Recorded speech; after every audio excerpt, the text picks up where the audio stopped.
Chapter 381, Flaw. Damn it! Terumi May spat under her breath as she watched Nathan rocket into the sky. His silhouette vanished among the drifting clouds, and for a moment she simply stood there, gaping. After him, she barked, straightening her posture. Without waiting for orders, she sprinted forward. Her fellow mist shinobi fell in step behind her, blades drawn and eyes blazing with determination. But Nathan was already out of reach. He hovered effortlessly above the battlefield, weaving hand seals in rapid succession. Bolts of crackling chakra shot from his palms, each jutsu striking true against the ninja below. The ground trembled, and wisps of mist curled around the wounded, but none dared close the gap. From their vantage on the earth, they could only watch him rain devastation from above. A desperate few launched counterattacks, mud clones, water bullets, even a poisonous mist technique, but Nathan sidestepped every assault with uncanny ease. One moment he'd be at the center of the onslaught, the next he'd vanish in a swirl of wind, reappearing just out of reach. With each reappearance, he unleashed another volley of elemental attacks, driving the mist forces back in chaos. Only minutes earlier, Nathan had been playing a careful game. Using substitution jutsu and shuriken throws, he'd focused on delaying Terumi May's advance and avoiding her counterattacks. His goal then was purely tactical, keep the mist ninjas off balance without drawing too much attention. Now, freed from those constraints and buoyed by his aerial advantage, he had turned the tables completely. By the time Terumi May's squad reached the clearing, the mist-hidden ranks lay in ruins. Severed alliances, shattered formations, and dozens of fallen warriors littered the misty ground. Even those who still clung to consciousness stared up at Nathan in silent disbelief. Terumi May clenched her fists, her knuckles whitening. She knew all too well that underestimating him had been a grave error, a flaw in their strategy that now threatened to cost the hidden mist dearly. As Nathan descended, poised to strike again, she realized that correcting this mistake would require more than brute force. It would demand every ounce of guile and skill she possessed, if she had any chance of turning the tide at all. Nathan's Sharingan blazed to life, instantly tipping the scales in his favor as he cut down the Kirigakure squad with surgical precision. Seizing the lull, the nearby Konoha shinobi huddled together against the cold and braced themselves for any further attack. With the front line finally held, Nathan cast a brief glance over his shoulder at Mei Terumi and the other jonin racing to reinforce him. Without a moment's hesitation, he wove the necessary hand seals, drew in a deep, steadying breath, and unleashed his trump card, Wind Style, Great Breakthrough. 2,000 chakra points surged through him as the air around his outstretched hand exploded into a towering, whirling tornado. Even the formidable Mei Terumi and her seasoned comrades were driven back by its raw power.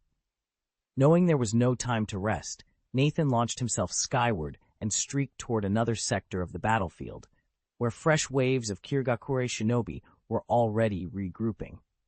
Their surprise raid had nearly shattered Konoha's defenses, but thanks to his swift intervention, the stronghold held firm rather than collapsing into chaos. Nathan skimmed the battlefield from above, wings of wind churning beneath him.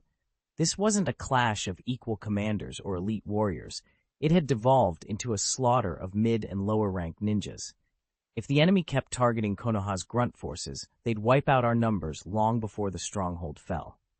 Fortunately, Mei Terumi and the other Kirigakure jonin refused to stoop to that level. They focused their efforts on Nathan himself, determined not to let him pick off innocents. His wind style, wind wings, granted him unrivaled mobility.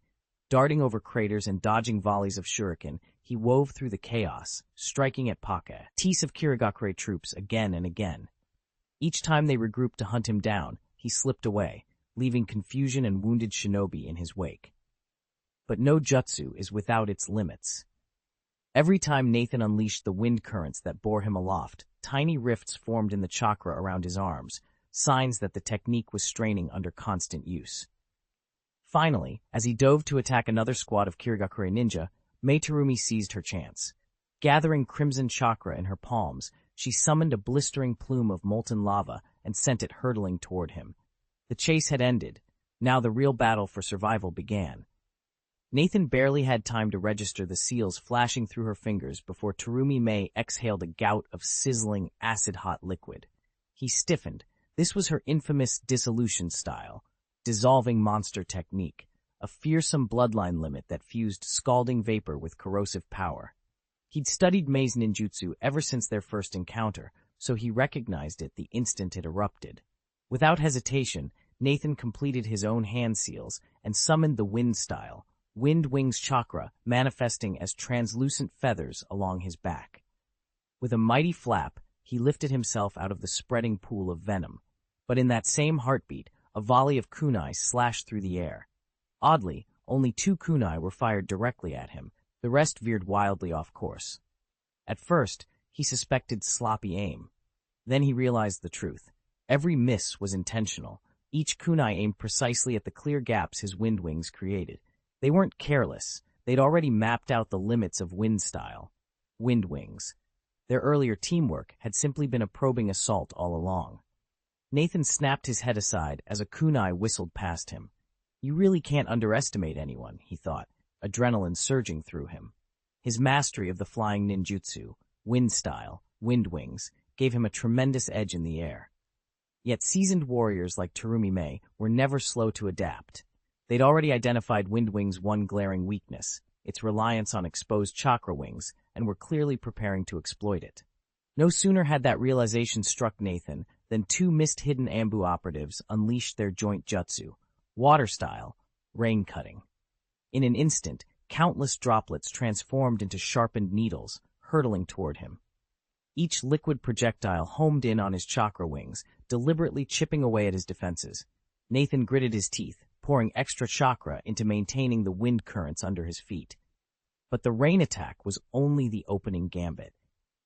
As Nathan strained against the icy barrage, a volley of kunai and shuriken erupted from below, aimed directly at his lowered guard. Caught between torrent and steel, he braced himself for the next move in this deadly dance of shinobi. Nathan realized that the attackers weren't Mei Terumi or her elite bodyguards, but a contingent of mid- and low-ranking shinobi they'd secretly marshaled. Without drawing attention to themselves, Mei Terumi and the others had organized this force to strike in unison. As a volley of kunai and shuriken whistled toward him, Nathan's Sharingan spun to life, each gleaming blade instantly mapped out on his retina. He moved in a blur, twisting and vaulting aside to evade the onslaught while propelling himself higher above the forest canopy. But Mei Terumi's trap was already set. Just as Nathan cleared the treetops, 2 sinuous whips of water, formed by precise hand seals, lunged skyward like viper's fangs and coiled tightly around his ankles. A violent tug yanked him off balance. Nathan glanced down and saw 2 Kirigakure Ambu operators, each holding one end of the watery lash.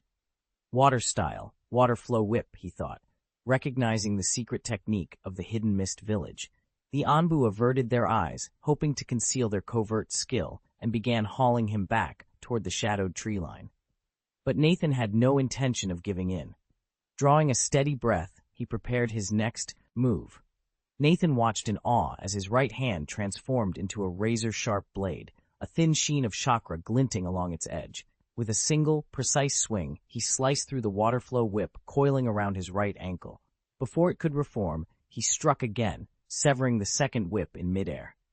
This wasn't ordinary ninjutsu. It was a medical ninjutsu technique, chakra scalpel. Nathan had learned it long ago, but never tested it in actual combat. Seeing how effortlessly it dismantled his bonds, he couldn't help but think, the ancients were right, versatility always wins. Finally free, Nathan took a steadying breath. He knew he might have broken the water whips through brute force eventually, but never with such ease.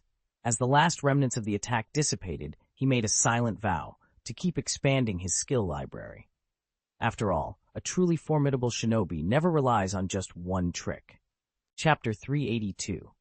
When Nathan slipped out of the trap, Terumi May's voice cut through the din like a blade. Keep attacking! At her command, the Hidden Mist's mid- and lower-rank shinobi sprang into action, hurling kunai and shuriken in tight volleys. Metal blades whistled past Nathan's ears as his 3 Magatama Sharingan flared to life. He unfurled the chakra wings at his back, each powerful flap steering him clear of the spinning steel projectiles.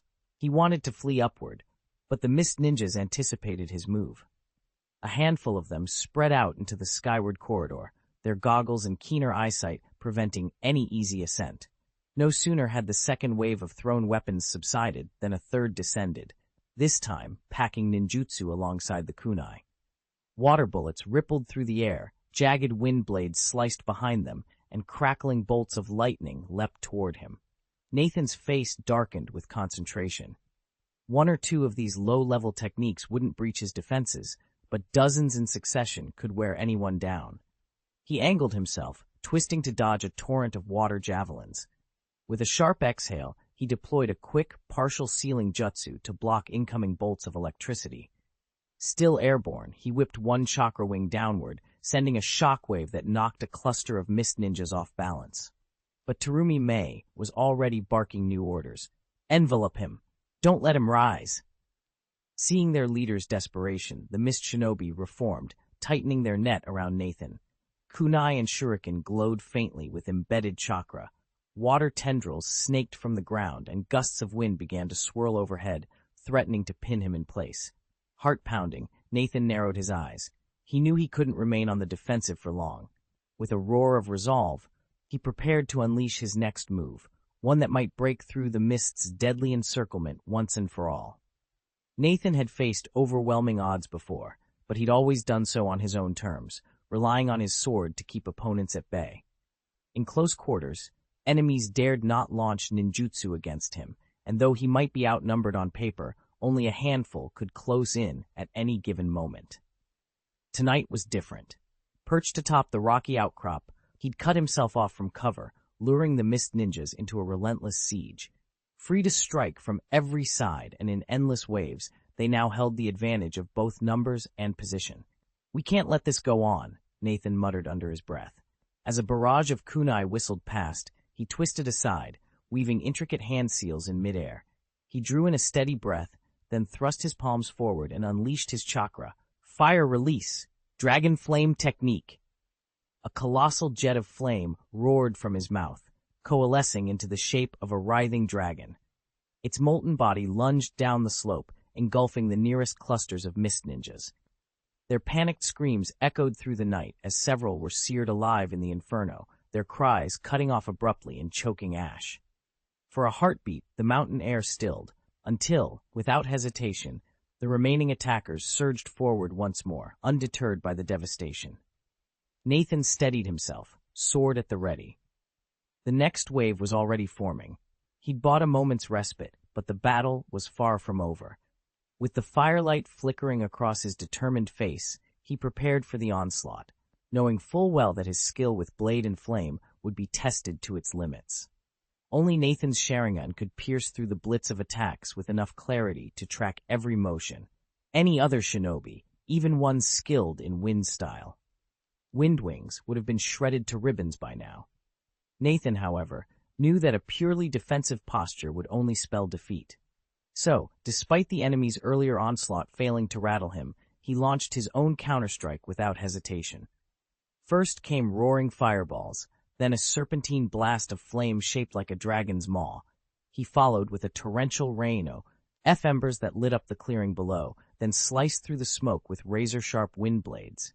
One jutsu after another, a dance of fire and air, pounded the mist ninjas entrenched beneath him.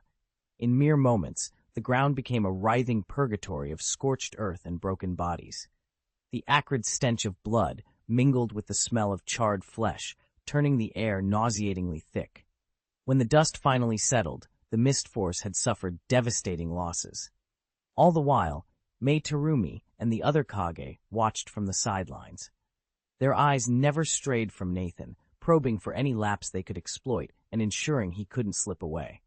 They offered no pity for the fallen mist ninjas. If anything, they seemed to welcome the slaughter as an opportunity to siphon off chakra from the casualties. But their scheme was built on a fragile foundation. No matter how many enemies lay dying at Nathan's feet, they would never realize their true ambition here.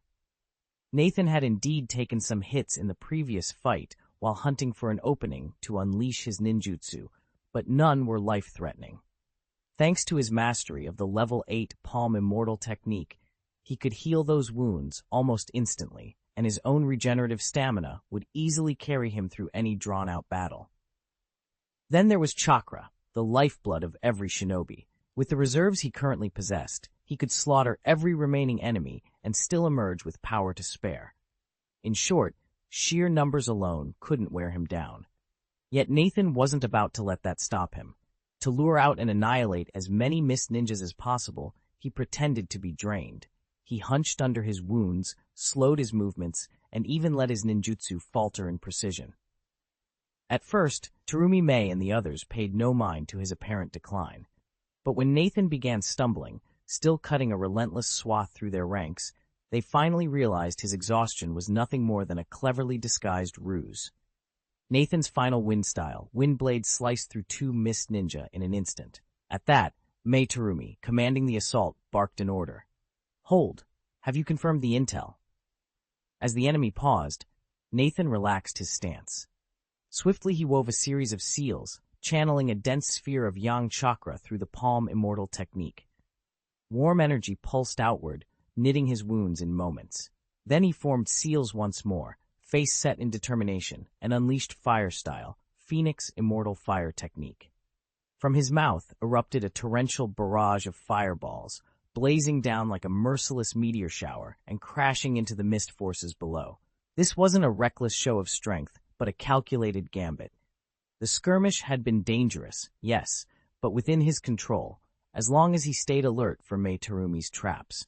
By striking back so fiercely, he forced her to divert more shinobi to contain him. Those reinforcements would be torn from other fronts, easing the pressure on Konoha's ninja elsewhere. Exactly the distraction he'd intended to create. Nathan was well aware that flirting with danger was the fastest way to advance his wind style, Wind Wings. Just moments ago, his proficiency had leapt by over 100 points. If he pushed himself now, he would soon reach level 3. That next rank promised greater agility and, crucially, more safety. He couldn't pass up such a golden opportunity. He launched the technique. From above, a torrent of fireballs rained down on the mist ninjas below. Yet Nathan had drilled this move until it was flawless. His control over each blazing orb was absolute. Now that his spiritual attribute had surged past 20 points, the fireballs almost seemed to track their targets like guided missiles, veering toward the nearest enemy. The Chunin, with their sharp reflexes, managed to twist out of the way just in time. The Genin, however, fared far worse. A handful of them took direct hits and tumbled to the ground, shrieking in pain as Nathan's plan paid off in spectacular fashion and edged him closer to that coveted level 3 promotion. Mei Terumi's expression darkened the instant she saw Nathan standing unscathed before her.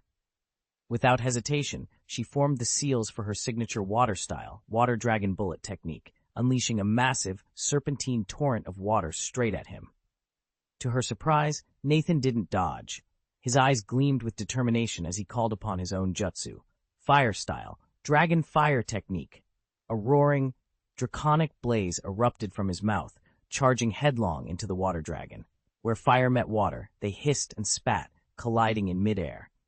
In an instant, a thick white mist billowed outward, swallowing the battlefield in a cloud that spread for hundreds of meters. Mei Terumi's heart skipped a beat. "This can't be right," she murmured, staring in disbelief at the rapidly expanding fog. The sheer volume of mist, so sudden and so vast, was beyond what the two dragons alone could produce. Instinctively, she reached out with her senses. Beneath the drifting veil, she detected a dense swirl of chakra. Her breath caught. "The hidden mist technique?" she whispered. She was about to warn her comrades, but before the words could form, a gleam of steel flashed through the fog. A blade's cold, lethal intent sliced toward her. Mei Terumi flinched, rolling aside at the last possible moment as the knife whistled past. Chapter 383. The overall situation is crucial. Swish! Nathan's longsword cut a clean arc through the air, grazing Mei Terumi's shoulder. The wind chakra cloaked around his blade, shredded her silk robe, and scored a shallow cut into her flesh. Mei Terumi's breath hitched in surprise. Before she could recover, Nathan shifted the sword's trajectory downward in a single, lethal motion, aimed at her throat. Murderous intent radiated from the blade, but Mei Terumi reacted on instinct. She rolled backward, narrowly escaping a grisly wound. The maneuver may have looked unseemly, dipping so low, yet it proved remarkably effective. Unseen in the swirling fog, Nathan had seized the moment. He'd harnessed the steaming mist created by the fire dragon's clash with the water dragon, using water-style, mist concealment to blind his opponents. Hidden from view, he unleashed wind-style, wind wings, propelling his sword toward Terumi with astonishing speed and precision. Until now, Nathan had stayed aloft, riding the air currents like a kite, striking from above. By suddenly diving into close quarters, he shattered all expectations and caught Mei Terumi completely off guard. The opening he'd created might very well turn the tide of the entire battle. Nathan's opponent reacted with astonishing speed, delivering 2 swift strikes, but Terumi Mei evaded them both. Undeterred, Nathan summoned a flash of emerald light as he activated the instant sword technique. In the blink of an eye, he reappeared at Terumi's right flank and swept his longsword in a lethal arc toward her throat. Terumi's face tightened with alarm. She thrust her kunai upward, and the clash of steel rang sharply through the mist. Sparks danced along the blades as Nathan's forward momentum drove her off balance, sending her skidding backward under the sheer force of his two-handed grip. Without hesitation, Nathan withdrew his sword and struck again. Terumi dropped low, narrowly escaping the blade as it whistled over her head, snipping off a few strands of her reddish-brown hair. She brought her kunai up to block the next blow, and once more their weapons rang out, ding, ding, dang, dang, echoing across the clearing. Nathan's relentless assault had forced Terumi Mei onto the defensive.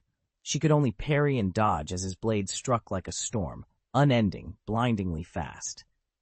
At first she managed to hold her ground, but with every passing moment her arms grew heavier, her footing less sure. Fresh welts and cuts spread across her forearms and torso, none life-threatening just yet, but if this continued, she'd bleed out before long. Desperation crept in. She needed an opening, a chance to turn the tide, but Nathan granted her no respite. He moved like a phantom, weaving around her guard so smoothly that each feint and riposte seemed to come from nowhere. Every thrust was aimed for her heart or throat. Any slip, any misstep, and he would finish her in an instant. Their blades rang against each other in a furious dance. Ding, ding, dang, the clang of steel echoing through the courtyard. Terumi Mei's legs shook, her breath coming in ragged gasps. She tightened her grip on the hilt, poised to block the next blow, though she knew she lacked the strength for a true counterstrike. Then, cutting through the clash of steel, came a faint but unmistakable whirring sound, like knives slicing the air. Kunai? Nathan's footwork stuttered. The sword he had coiled back for a finishing blow veered off course at the last instant.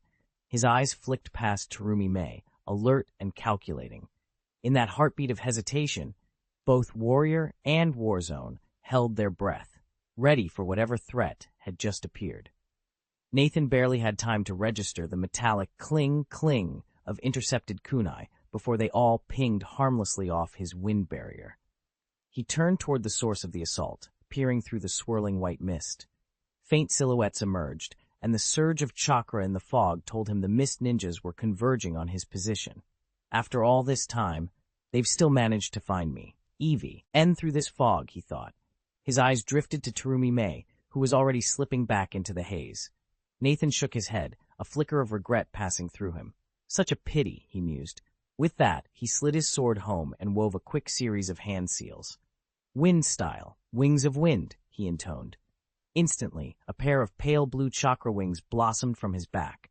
With a single powerful flap, he lifted off and soared into the sky. Below him, Terumi Mei paused, watching his ascent.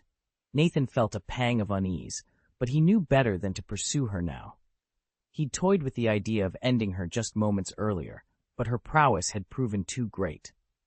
Although caught off guard at first, she'd fought back tenaciously.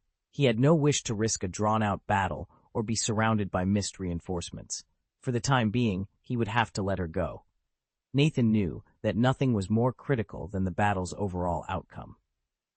If he could exploit this lull, when the hidden mist forces were preparing to parley, he could rush to other hotspots and relieve the beleaguered Konoha shinobi there.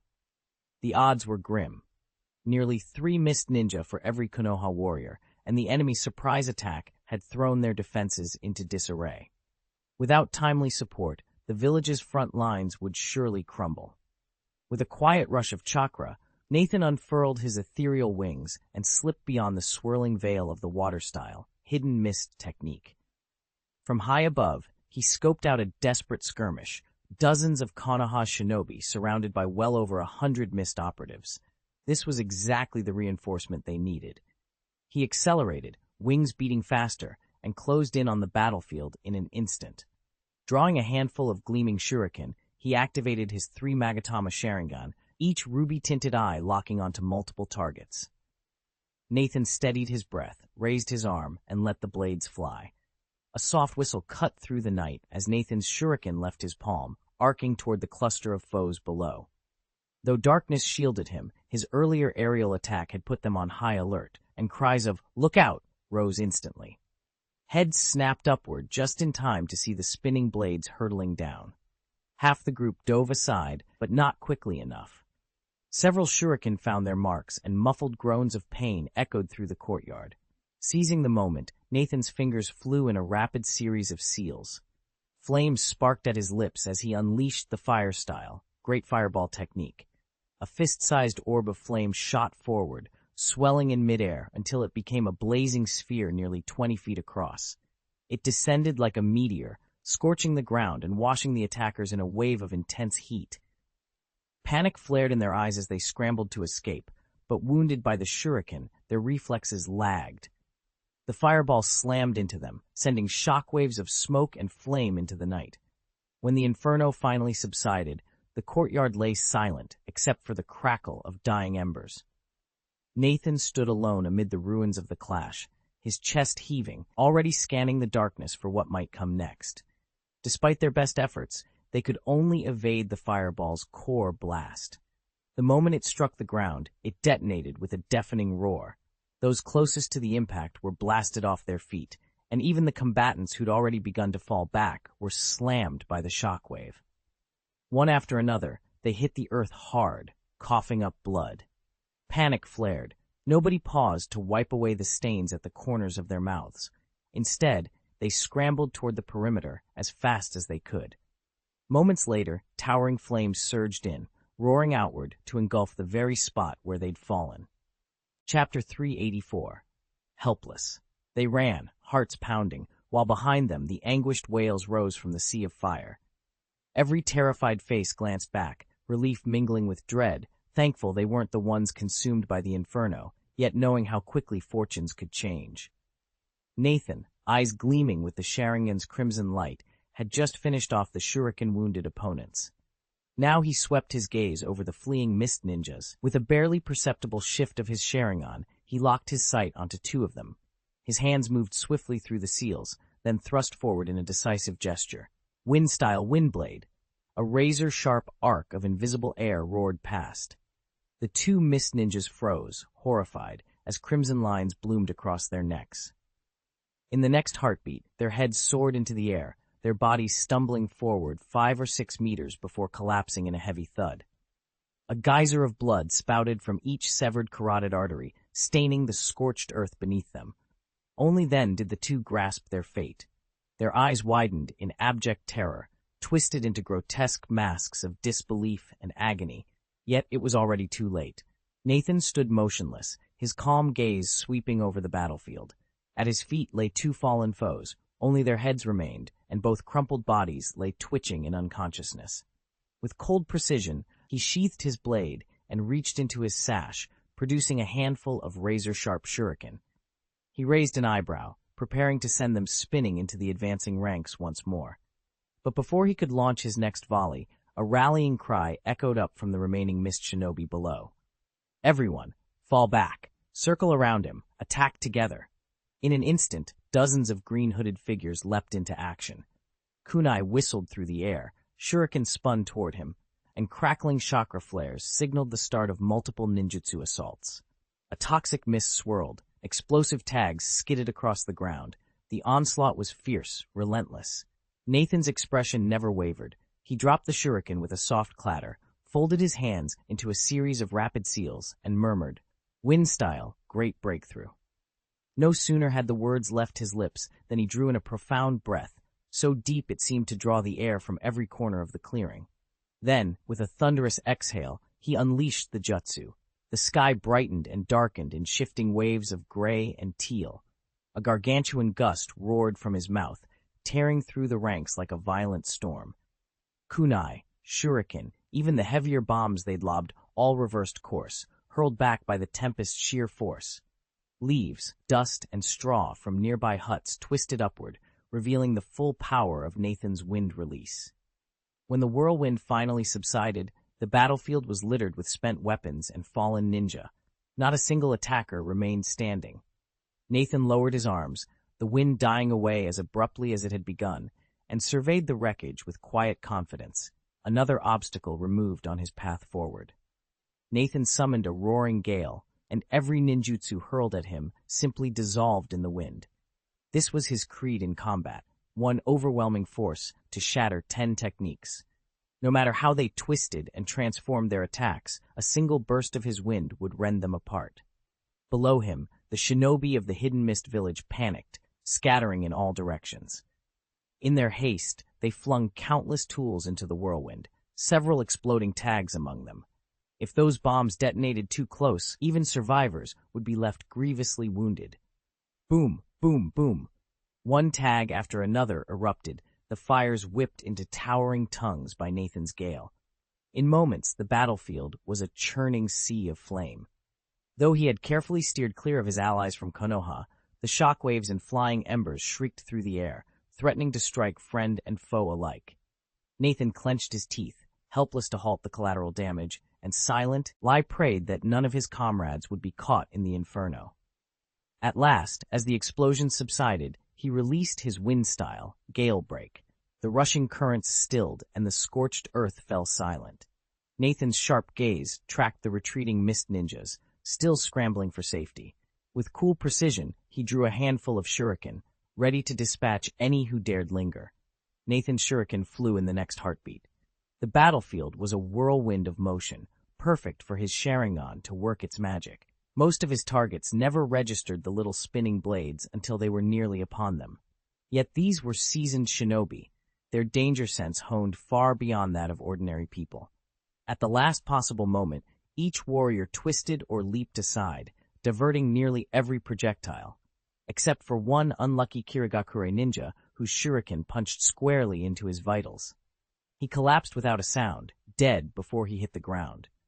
The others staggered back, wounded but alive. Nathan didn't pause to collect his thrown blades. The Konoha reinforcements had already broken the siege. There was no time to gather shuriken when the priority was to weaken Kirigakure's forces now that they were scattered. He scanned the scene, identified fresh targets, and slickly wove hand seals. Wind style, wind blade, he intoned. In an instant, a razor-sharp wave of air, nearly invisible, slashed through the fray. It struck 2 more enemies. One fell in 2 pieces, gone before he could cry out. The other writhed as the gale tore away half his arm. Nathan's eyes glowed crimson as he moved on, every step calculated to sow panic and cripple the enemy's strength. There was no mercy here, only victory. Ah! A pained cry tore through the battlefield, but Nathan paid it no heed. With cold efficiency, he scanned for his next target and unleashed another barrage of ninjutsu. In barely 10 seconds, he wove several high-level techniques in rapid succession, cutting down and wounding dozens of Kirigakure shinobi. The body count mattered little to him. His true objective was deterrence. His sudden, devastating assault shattered the enemy formation and sapped their resolve. Dozens of Kirigakure ninja found themselves too wary to advance, their chakra reserves tied up in defensive maneuvers. That hesitation gave the weary Konoha forces the breathing room they desperately needed. Nathan spared a glance for Terumi Mei and her squad, already closing the distance. He flexed his wings and, with a powerful beat, lifted off toward the next skirmish. Below him, Terumi Mei ground her teeth. "Damn him," she hissed under her breath, before sprinting to give chase.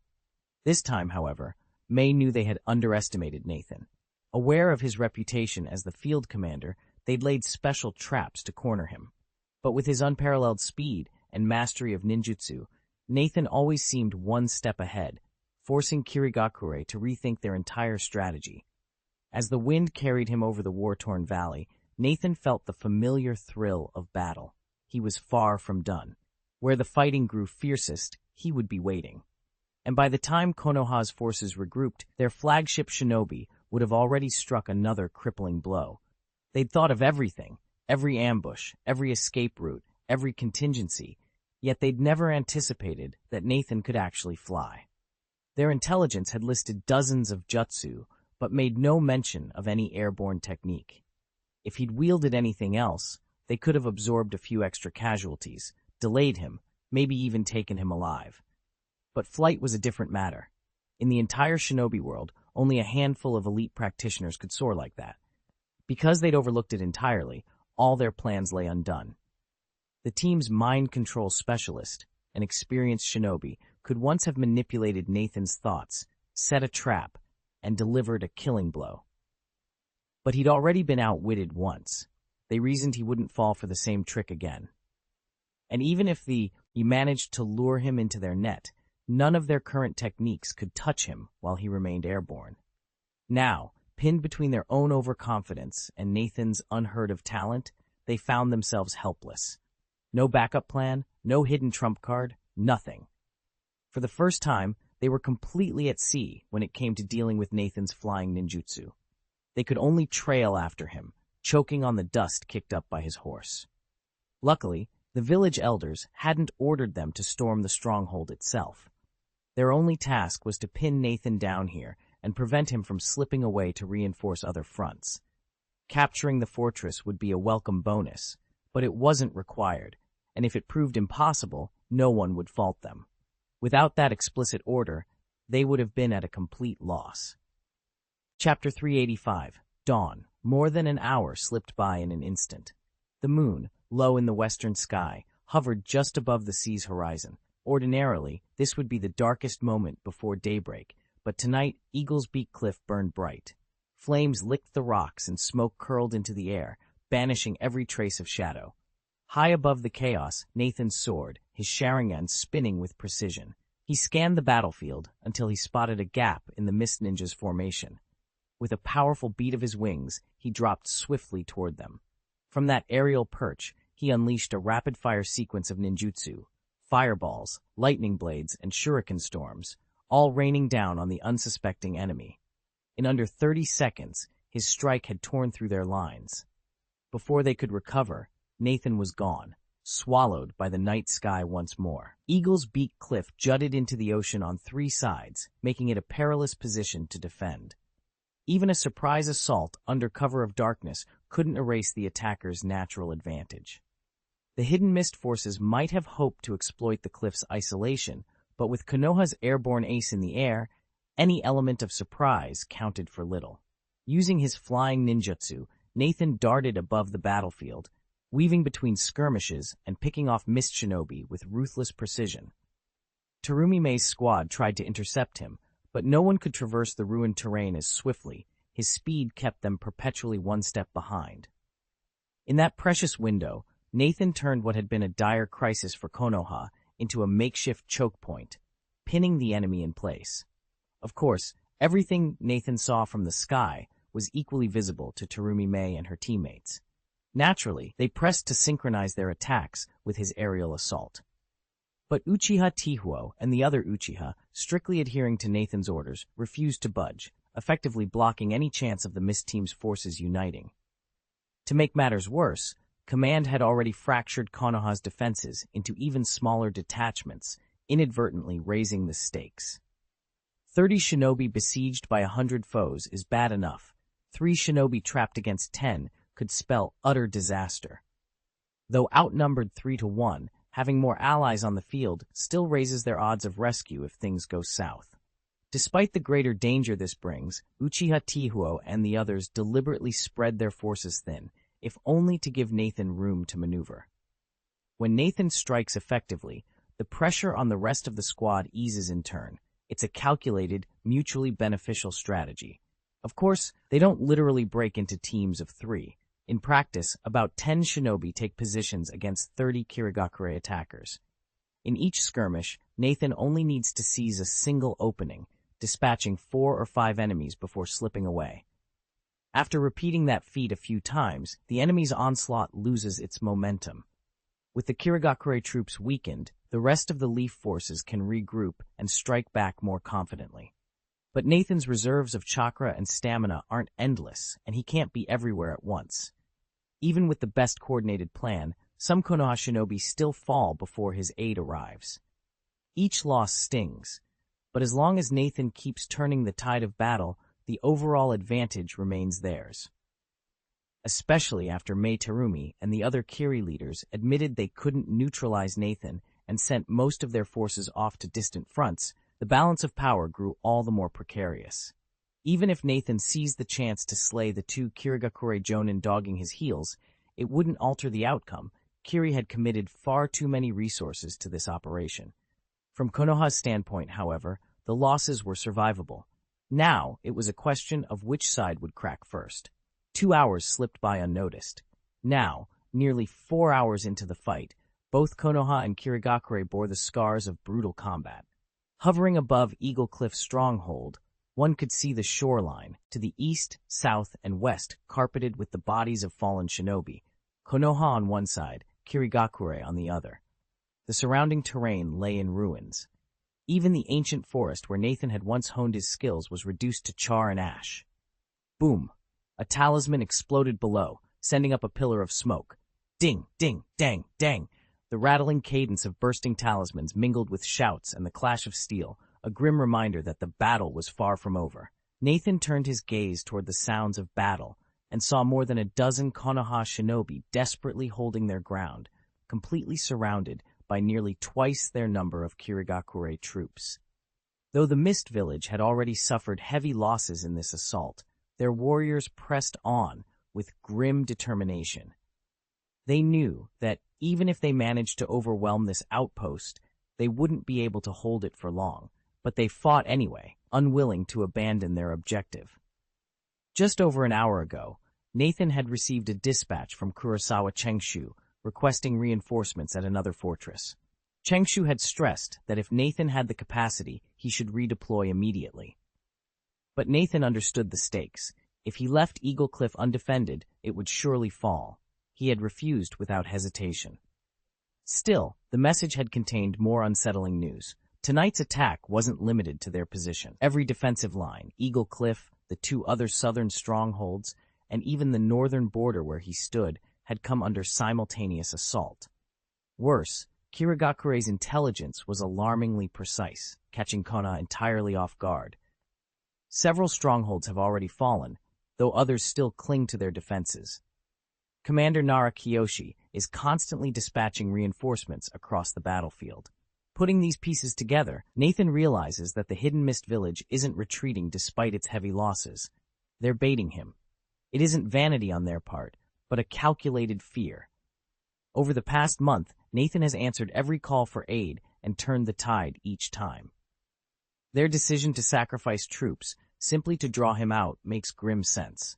A swirl of thoughts races through Nathan's mind as he flexes the wings that have grown on his back. With a powerful beat, he traces a sleek arc through the air and vaults toward the dozen Konoha ninjas trapped below. His speed and agility in flight have improved dramatically. This is no illusion, but a real, hard-earned transformation. Nathan understood exactly why he felt so much stronger. After hours of aerial combat and non-stop flight, his wind style, wind wings had finally leapt from level 2, 35,500, to level 3, 310,000. That boost in proficiency translated immediately into sharper chakra control and a dramatic jump in performance. Where he'd once maxed out at 20 meters per second, he now sliced through the sky at 30 meters per second, roughly 108 kilometers per hour. That speed might not rival a modern airliner, but it was easily on par with a highway car, without the worry of traffic jams or rugged terrain. Even better, despite the newfound velocity, his chakra expenditure barely budged compared to level 2. He'd grown so adept at weaving chakra through his wings that they'd naturally contracted in size, now spanning only about 1.2 meters behind him. With every beat of those slender, glowing wings, Nathan felt more at ease with his power, and more eager to push it even further. In theory, smaller wings generate less lift, so with the same weight, you'd expect a slower flight. Yet Nathan is moving faster than before. There's only one explanation. His precision in controlling the chakra wings has improved. With finer adjustments to each feather's angle, his airborne posture has become far more flexible, and that translates into greater speed. Acknowledgement. Special thanks to reader Hatiendi for the generous reward of 2,000 Chidien coins. Chapter 386, Retreat. Watch out! One of the mist ninjas barked as Nathan swooped down from above. At the sight of him, the dozen or so mist shinobi surrounding the besieged Konoha squad suddenly broke formation and scattered in all directions. Nathan curled his lips. Just my luck, he muttered under his breath. They'd clearly learned from their earlier defeats. An enemy with the high ground is deadly. Now that they saw him descending, they instinctively spread out, eliminating any chance of a concentrated attack.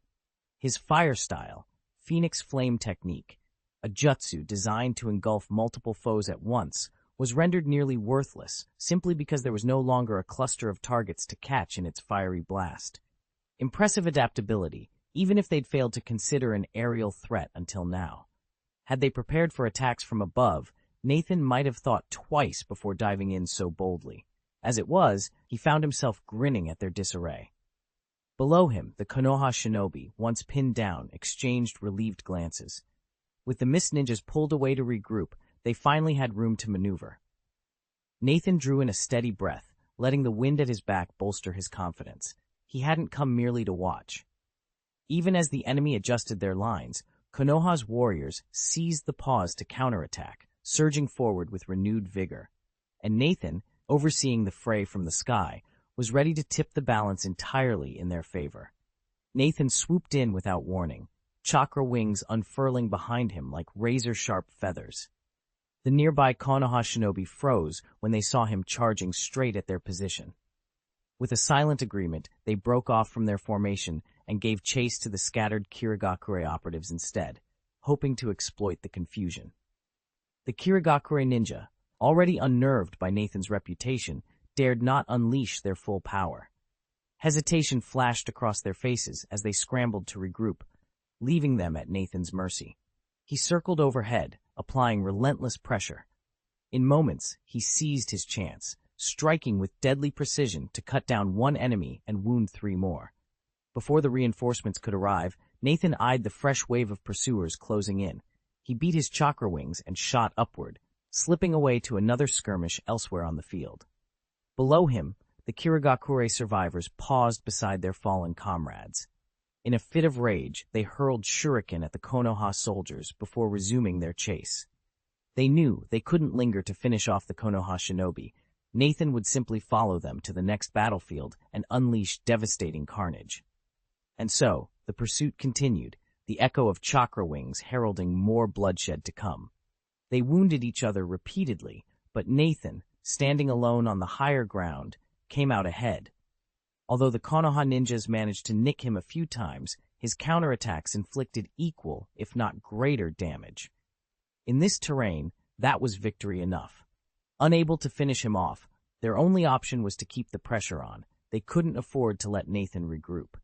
As for the larger number of allied shinobi, they were left to hold their own against Konoha's forces. It was a forced choice born of circumstance. Time slipped by, and before anyone realized it, 5 hours had passed. On the horizon, dawn's first light crept over the ocean, bathing Eagle's Beak Cliff in soft gold. The battlefield's savage edge dulled under the morning glow, but neither side dared withdraw without orders. Both attackers and defenders were exhausted, yet they continued to hold their ground. Thanks to the chakra absorption technique he'd mastered, Nathan's reserves of chakra remained unusually high, ready to see him through whatever the new day might bring. Nathan observed with mild satisfaction that the hidden mist ninjas were visibly drained, each one gasping for chakra. Their exhaustion only played into his hands, making his delaying tactics easier to sustain. He'd even seized the opportunity to eliminate a mist ninja and an elite shinobi, further sapping the enemy's strength. If he'd chosen to, Nathan could have unleashed a full-scale assault right then, provoking the hidden mist village beyond measure. There was no doubt about his power. Over the past few hours, he'd relied almost exclusively on flight ninjutsu to surveil the battlefield. Had he thrown caution to the wind and tapped into his full reserves, he could have cut through his foes effortlessly, even while surrounded. But such a massacre would only undermine his larger strategy, and he simply didn't have the inclination. By prolonging the skirmish, he knew the opposition would only weaken further, eventually forcing his hand. Yet, for reasons Nathan couldn't fathom, their endurance seemed endless. 15 minutes later, just as he lowered his guard and prepared to make his move, a piercing eagle cry split the air from somewhere in the distance. Nathan studied the bird in flight and recognized it at once. A herald eagle, tamed by the Kirigakure village. A sharp cry echoed through the air. Before long, more eagle calls answered in kind. Below him, Mei Terumi and the other Konoha Chunin crouched behind battered cover, straining to hear. A moment later, their expressions shifted. They exchanged worried glances. Across the field, a mist ninja, renowned for his mind transfer technique, closed his eyes and whispered a telepathic command. Almost immediately, the Kirigakure forces began to spring back. The eagle's cries carried the message, retreat. The mist shinobi had received fresh orders from their superiors, demanding an immediate return to their forward base. From his high vantage point, Nathan watched as the enemy units broke into dozens of smaller squads, scattering toward the shore in every direction. He made no move to stop them. There were two reasons. First, the mist ninjas clearly came prepared. They retreated so swiftly and in such numbers that Nathan could never hope to intercept them all. Second, the handful of Konoha shinobi left at the makeshift base were exhausted, barely able to stand, let alone mount a counterattack. Even if he singled out a few stragglers, those remaining allies simply wouldn't have the strength to finish the job. Silently, Nathan allowed the Kirigakure squads to slip away into the mist, leaving the battlefield eerily quiet. Mei Terumi and her team held him in their sights. If Nathan tried to stop them now, it would erupt into another full-scale battle. He wasn't afraid of them, but he also didn't want to expend any more energy pointlessly. After a moment's deliberation, he chose to back down. Relief washed over Mei Terumi and the others. The fierce confidence they'd displayed before the fight had evaporated after hours of brutal skirmishing. Now, they preferred to let things rest. Silently, both sides pulled their shinobi back and allowed them to disperse. Soon, the Mist Village's operatives had vanished from the field, and the Konoha ninja regrouped nearby. Nathan felt the familiar flutter of his chakra wings behind him as he walked to the brink of Eagle's Beak Cliff. He paused, watching the sunrise over the vast sea. In the pearly dawn light, several warships from the hidden Mist Village cut through the waves, sailing swiftly away. At the stern of one vessel, a few shadowy figures stood out. Those were the very Mist Shinobi who had crossed blades with him just last night. He watched them go, the salt breeze carrying a promise of new challenges yet to come. Nathan couldn't shake the feeling that he and the mist-hidden village would cross paths again very soon. It wasn't merely a flight of fancy. The mist-hidden village had deliberately provoked this conflict and had shown no intention of backing down. There had to be consequences. He could almost guarantee that the enemy would overrun at least one, if not several, of the strongholds along the border defenses. Once that happened, both sides would scramble to retake those positions, and Nathan would almost certainly be drafted into the fight. On the opposing side, mist-hidden shinobi would join the battle as well, making a confrontation between them all but inevitable. Despite this grim forecast, Nathan took no comfort in it. Thanks to his current abilities, especially his power of flight, he wasn't in any real danger of losing his life. But the prospect of being drawn into yet another bloody campaign left him cold. Wasting time and energy on a war he neither wanted nor believed in felt intolerable. He just didn't have the nerve to flout the rules, though, so resistance was out of the question. "Ugh," he muttered, exhaling a frustrated breath. Pushing the thoughts aside, Nathan spread his wings and soared back toward the base. Chapter 387, After the War. Nathan descended over the battered stronghold on a gust of wind. With a final exhalation of chakra, he released his wind escape, wind wings, and touched down, landing with a soft thud on the blood-soaked earth. Uchiha Tiehuo hurried forward, eyes scanning the battlefield. "Nathan," he called, keeping his voice low. Have the Mist Ninjas retreated? Nathan, drenched in sweat and blood, both his own and that of his foes, offered a tired nod. His uniform was torn to ribbons, and he limped with every step, his injuries clearly taking their toll. He swept his gaze over the remaining soldiers. When the assault began, more than 200 enemy ninjas swarmed this fortress. Now, fewer than 70 still stood, nearly two-thirds had fallen, and every survivor bore fresh wounds. The losses were horrific. Yet the Mist had paid dearly too. Despite their numerical superiority, the Mist Ninjas had been routed by Kirigakure's sudden intervention. By Nathan's reckoning, roughly 250 enemy fighters lay dead, a casualty figure that topped 40% of the Mist force. Tihuo's jaw tightened as he surveyed the carnage. Both sides were shattered, but with the enemy in full retreat and Kirigakure's banner still fluttering overhead, the battle was decisively won. Nathan leaned against a shattered column, fighting for breath, the wind whispering through the ruined walls. After the horrors of the night, dawn had finally broken over a hard-won peace. The casualty count came out to roughly 1 to 1.5, and on paper, that didn't look too bad. What the figures failed to show was that our Konoha squad had been outnumbered 3 to 1. It was Nathan's aerial mastery that leveled the playing field. By dominating the skies, he neutralized many of the enemy's most powerful jutsu and struck at Kirigakure's Jinin whenever they broke formation. Without him, they wouldn't simply be looking at a 1.5 loss ratio. They'd be counting themselves lucky just to break even. Nathan swept his gaze across the battlefield. Aside from the critically wounded and the unconscious, every shinobi who could still stand turned toward him, gratitude shining in their eyes. He allowed himself a soft sigh. 9 tails, he called, noting that Uchiha Tihuo's Sharingan flickered with unspent relief. Gather the rest of the medics and make rounds. Triage the wounded by severity, then signal me when you're ready. I'll attend to the worst cases first. Tihuo's stern features broke into a hopeful smile. He bowed and hurried off to marshal the others. Nathan watched his retreating figure for a moment, the pounding of distant heartbeat seals echoing in his ears. Then he turned back toward the wounded, steeling himself for the long night ahead. Treating so many wounded drains an enormous amount of chakra, enough to slow even the most determined healer. Yet Nathan knows he can't look the other way. Word has spread through the stronghold that he's a medical ninja, and if he shirks his duty now, no one will forgive him. More importantly, he refuses to stand by while these soldiers bleed out for want of a timely remedy. A delay of a day or two won't derail his cultivation, and if his body begins to transform in that window, he can still hold it in check. Putting aside his own reservations, Nathan refocuses on the nearest casualty, a Konoha shinobi, unconscious and pale as a ghost. Kneeling beside him, Nathan carefully inspects the man's wounds. There are no shattered bones, just severe blood loss. With steady hands, he removes the blood-soaked bandages and prepares a fresh, sterilized dressing, channeling a precise stream of chakra into the man's torn flesh. As the bleeding slows, Nathan allows himself a moment's relief. He still has far to go on his own path, but saving these lives, however briefly, feels like the right choice.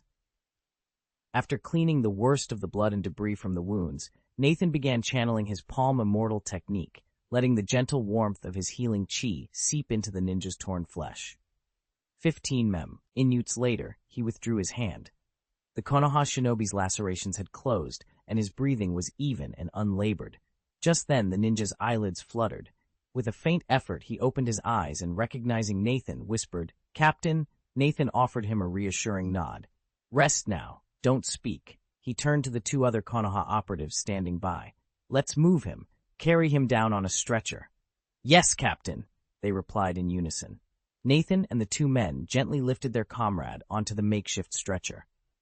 Nathan made sure the wounded shinobi was secure, then stepped back and strode toward the next casualty. This man lay motionless, his skin ashen, lips tinged with an unsettling gray. Signs of a potent poison were clear. His breathing came in faint, ragged gasps. Nathan braced himself. Treating this injury would demand every ounce of skill he had. Nathan stepped forward and closed his eyes, centering himself before he activated his level 5 technique of extracting minor trouble. Over the past month, he'd honed this skill until he could pinpoint the exact clusters of toxins in an enemy's body with uncanny precision. A faint shimmer of energy pulsed through his fingertips as he traced the poison's telltale signature, zeroing in on the darkest concentrations. Opening his eyes, Nathan drew his chakra scalpel and, with practiced calm, made small incisions through the skin and muscle. Beneath lay organs streaked with inky black veins, the paths the poison had carved. Without a second's hesitation, he re-engaged his extraction technique, gently drawing the toxin out, strand by strand. It was a painstaking process. 30 minutes passed in what felt like an instant as he worked with unwavering focus. At last, the final trace of poison slipped free. Nathan allowed his aura to settle, then shifted to his level 8 Palm Immortal technique. He placed a reassuring hand on the wound sites, sending waves of restorative energy deep into the tissue. Minor contusions healed, flesh knitted back together, and healthy color flushed the recovering skin. In under 5 minutes, he completed the transformation from grave injury to near full health. Sweat beaded on Nathan's forehead as he wiped it away and exhaled, releasing the tension that had coiled in his shoulders. As was customary, attendants moved in to carry him off the field, but his quick glance took in the others waiting for aid. Nearly 10 comrades lay seriously wounded around him, each one depending on Nathan's skill to pull them back from the brink. And despite his exhaustion, he steeled himself. Their recovery was not yet done. Nathan glanced at the growing line of wounded shinobi and realized that at his current pace, the last of them would die before he ever reached them. He inhaled deeply, then let out a soft sigh. "No more," he whispered to himself. "If I've vowed to deliver these souls to peace, then I'll follow through. I'm here to save every one of them." With a determined nod, he brought his hands together, intertwining his fingers to form the Ren seal. "Shadow clone technique," he called. A swirl of chakra mist billowed out, and when it cleared, there stood 9 perfect duplicates of Nathan, 10 Nathans in all. He strode past the stunned line of comrades, faced his 9 clones, and said without preamble, "Let's get started." At his command, each shadow clone activated the body flicker technique, vanishing in an instant. Uchiha Tihuo and the others, wary of rushing into treatment before assessing the gravely injured, had only been tagging patients for attention. Now, in 10 coordinated flashes, Nathan and his clones descended on the wounded, ready to administer first aid simultaneously. The tremendous chakra drain didn't faze him. Saving lives was worth any cost. By the time the sun reached its zenith, Nathan's 10 hands were still moving, stitching, bandaging, stabilizing, undaunted by the hour of relentless effort. Noon had come, but his work was far from over. After several hours of non-stop treatment, every injured Konoha ni, ja, especially the dozen who were badly hurt, had been stabilized.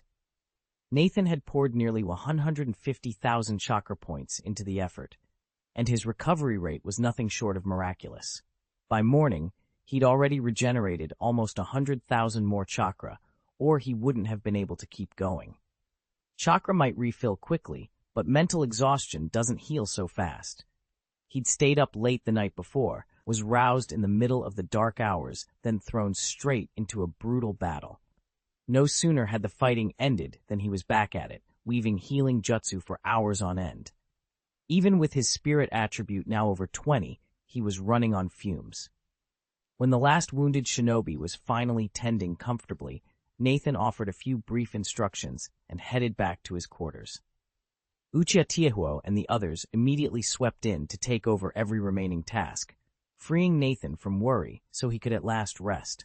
Chapter 388, Commands and Messages. Night had come and gone in the blink of an eye. Nathan slept soundly for hours until a sudden knock at the door roused him. Knock, knock, knock. His eyes flew open, momentarily clouded with confusion before sharpening as he registered who stood outside. Relaxing at last, he didn't respond right away. Instead, he sat up, stretched out his arms, and let out a satisfying crack as his joints popped back into place. "It's been ages since I slept this well," he murmured, retracting his arms. "Come in," he called. With a soft creak, the door swung open, and Uchiha Tihuo stepped inside. Nathan looked up at Uchiha Tihuo and asked, "What's the matter?" Tihuo didn't hesitate. "Captain Kurosawa sent word this afternoon. He wants you at Blackstone's stronghold by 8 tomorrow morning.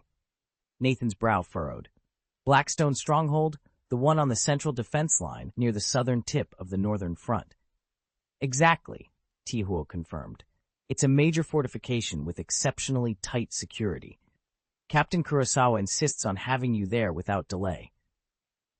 That position shouldn't have fallen, right? Nathan's eyes narrowed. By the way, how many outposts did we lose in last night's battle? 4, Tihuo answered. According to Captain Kurosawa's report, Kirigakure village broke through 4 of our defensive strongholds. One of them was the one by Black Stone. Nathan let out a low whistle. Then headquarters must be planning to retake Blackstone. Exactly. Tihuo nodded. They've already transferred Jonin from other bases. Everyone's gathering at Blackstone. Nathan stood and slung his pack over his shoulder. That makes sense. I'm heading out, but what about this base? I doubt Kirigakure will simply abandon it. Does Captain Kurosawa have a plan? Nathan asked. Uchiha Tihuo nodded. Yes, he's called in reinforcements. 100-man brigade will arrive tonight. Tihuo hesitated for a moment, then added, Also, word came in from Kurosawa that Kirigakure village won't be striking any of the other strongholds. They intend to use the 4 they've already captured as a springboard to push deeper into our territory. Nathan considered this. It made perfect sense. Now that Kirigakure held those 4 positions, there was no need for them to spread their forces thin by attacking everywhere at once. Containing Konoha's counterattack would be enough. If Konoha suddenly concentrated their full strength to retake those key locations, Kirigakure's efforts would be wasted. Better to fortify their gains before expanding further. Under this strategy, the Eagle Beak Cliff stronghold could be left alone for the moment. Its fate would unfold in due course. Nathan leaned back in his chair, a confident smile spreading across his face. Even if Kirigakure refuses to back down and decides to make a move, they won't send a large force. 100-man brigade in reserve, that's more than enough. Relief washed over him, and for a moment the room fell silent. After a beat, he straightened and asked, Anything else? Uchiha Tihuo rubbed his chin thoughtfully, then shook his head. That's all. Very well, then you're dismissed. Tihuo bowed his head in acknowledgement and made for the door. But just as he reached it, he paused, turned back, and spoke in a softer tone. Nathan, stay vigilant. Nathan raised an eyebrow, chuckling lightly. Don't worry, you know exactly what I'm capable of. I'll handle whatever comes. Tihuo offered a firm nod. I trust you. With that, he slipped out and gently closed the door behind him. Nathan watched the quiet hallway beyond before shaking his head with a wry grin. Still worried about me, huh? As if I ever needed to show off. He trailed off, the corners of his mouth lifting in amusement as he contemplated the evening's developments. Nathan couldn't help but replay last night's events in his mind, how he'd pushed his limits and then spent the early hours treating the wounded. For some reason, it all felt strangely exhilarating. He shook his head. His boldness had nothing to do with recklessness. His family's knowledge of his past had left him with few reservations. True, but more importantly, Kirigakure still had no effective counter to his flying ninjutsu. And on top of that, he held the heavenly will as his ultimate trump card. With both advantages in hand, it was only natural he'd feel confident enough to take risks he otherwise wouldn't. As for the hours spent patching up injured shinobi, that was just part of what he could do, nothing more. Any concerns Uchiha Tihuo had about Nathan overexerting himself were unfounded. In fact, the steady practice of medical ninjutsu this morning had sharpened his skills considerably. Nathan had feared such work might slow his own physical transformation and the evolution of his Sharingan, but in truth, the only real delay was in those 2 areas. His other abilities showed no sign of lagging behind. Nathan surveyed his cultivation panel. Nearly all the chakra he'd absorbed had been converted into skill proficiency. Only the distribution didn't quite match his expectations. His scores in the Palm Immortal technique, the Chakra Scalpel, and the Skin Extraction technique had each jumped by several hundred points. The Palm Immortal technique in particular had surged by almost 1,000 points, thanks to a practice bonus, roughly equal to everything he'd gained over the past 4 days. He sighed. Had he not spent so much of that new proficiency saving others, he might already be on the brink of a breakthrough himself. Pushing those thoughts aside, Nathan began to perform the Reflection Heart technique. He focused on stimulating his mind to generate the unique chakra necessary for advancing his Sharingan. After an afternoon of rest, his chakra reserves were fully restored. He checked his map. The Black Stone stronghold lay less than 60 kilometers away. At his current speed, and if he employed his wind-style wind wings, he could be there in under 40 minutes. With a determined nod, Nathan prepared to take to the air. Nathan told himself there was no need to hurry. He'd already rested his fill, so he might as well use the quiet hours of the night to catch up on the training he'd missed earlier. Minute by minute, darkness deepened around him, but he didn't pause. Over and over, he practiced the reflection heart technique, as if determined to make up for every moment he'd lost during the day. Chapter 389, The Meeting, Happy Mid-Autumn Festival. Dawn's first light slipped through the cracks in the window, just as Nathan's eyes fluttered open. He sat up and summoned his skill panel, studying the progress bars for the reflection heart technique and the palm fairy technique. A satisfied grin crossed his face. After last night's grueling practice, he'd fully recovered the ground he'd lost in the reflection heart technique, and though his palm fairy technique still had room for improvement, he was one step closer to transformation. Nathan glanced at his chakra reserves. Thanks to his body's natural regeneration and an overnight session of the chakra refining technique, his energy was nearly at full capacity. Not bad at all. He tapped the panel shut and swung his legs over the side of the bed. Outside, the sky was brightening. Time to go, he murmured. Kurosawa Naruki had set a clear order. Arrive at Blackstone Base before 8 o'clock. Nathan drew in a steady breath, shouldered his gear, and slipped quietly out the door, ready to greet whatever challenges the mid-autumn meeting would bring. Just after 7 o'clock, Nathan checked his watch. With wind style, wind wings, he could make it in under 40 minutes, and he hated keeping people waiting. Neither did he expect them to wait for him. All right, no more dilly-dallying. Let's go. He gathered his gear, double-checked that nothing was missing, then stepped out of the room without a word to Uchiha Tihuo. All the necessary greetings and explanations had been exchanged last night when Kurosawa Naruki's 100-man brigade arrived. There was nothing left to say. In the courtyard, Nathan looked up at the sky, formed a crisp hand seal, and channeled his chakra into the jutsu. The next instant, a pair of pale blue wings unfurled from his back. He focused, flapped them, and shot upward, rising swiftly to 100 meters above the ground. Once he'd gained altitude, he locked onto his destination and surged forward. Someone in the base spotted Nathan's silhouette against the moonlit sky and yelled, "Look! There's someone up there!" The Konoha shinobi standing beside him glanced upward, then laughed and shook his head. "Calm down.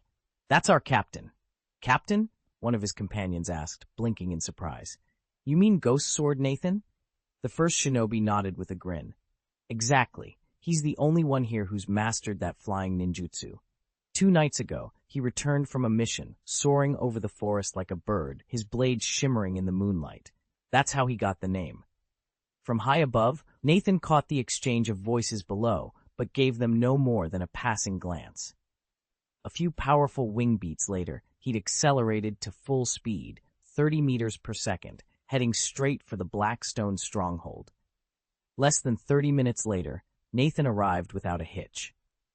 The moment he dropped through the courtyard gate, the patrolling Konoha guards froze in astonishment, staring up at the figure who had just descended from the sky. It had only been a single day since news of Nathan's mastery of the flying ninjutsu first leaked out, and so far, only Kurosawa Chengshu and a few other high-ranking Konoha officials knew the full truth. Ideally, Nathan would have kept this ability under wraps. Fate, however, had other plans. When the Hidden Mist Village struck without warning, he'd been forced to deploy the technique in battle, instantly exposing it to friend and foe alike. With his secret blown, there was no point in hiding anymore.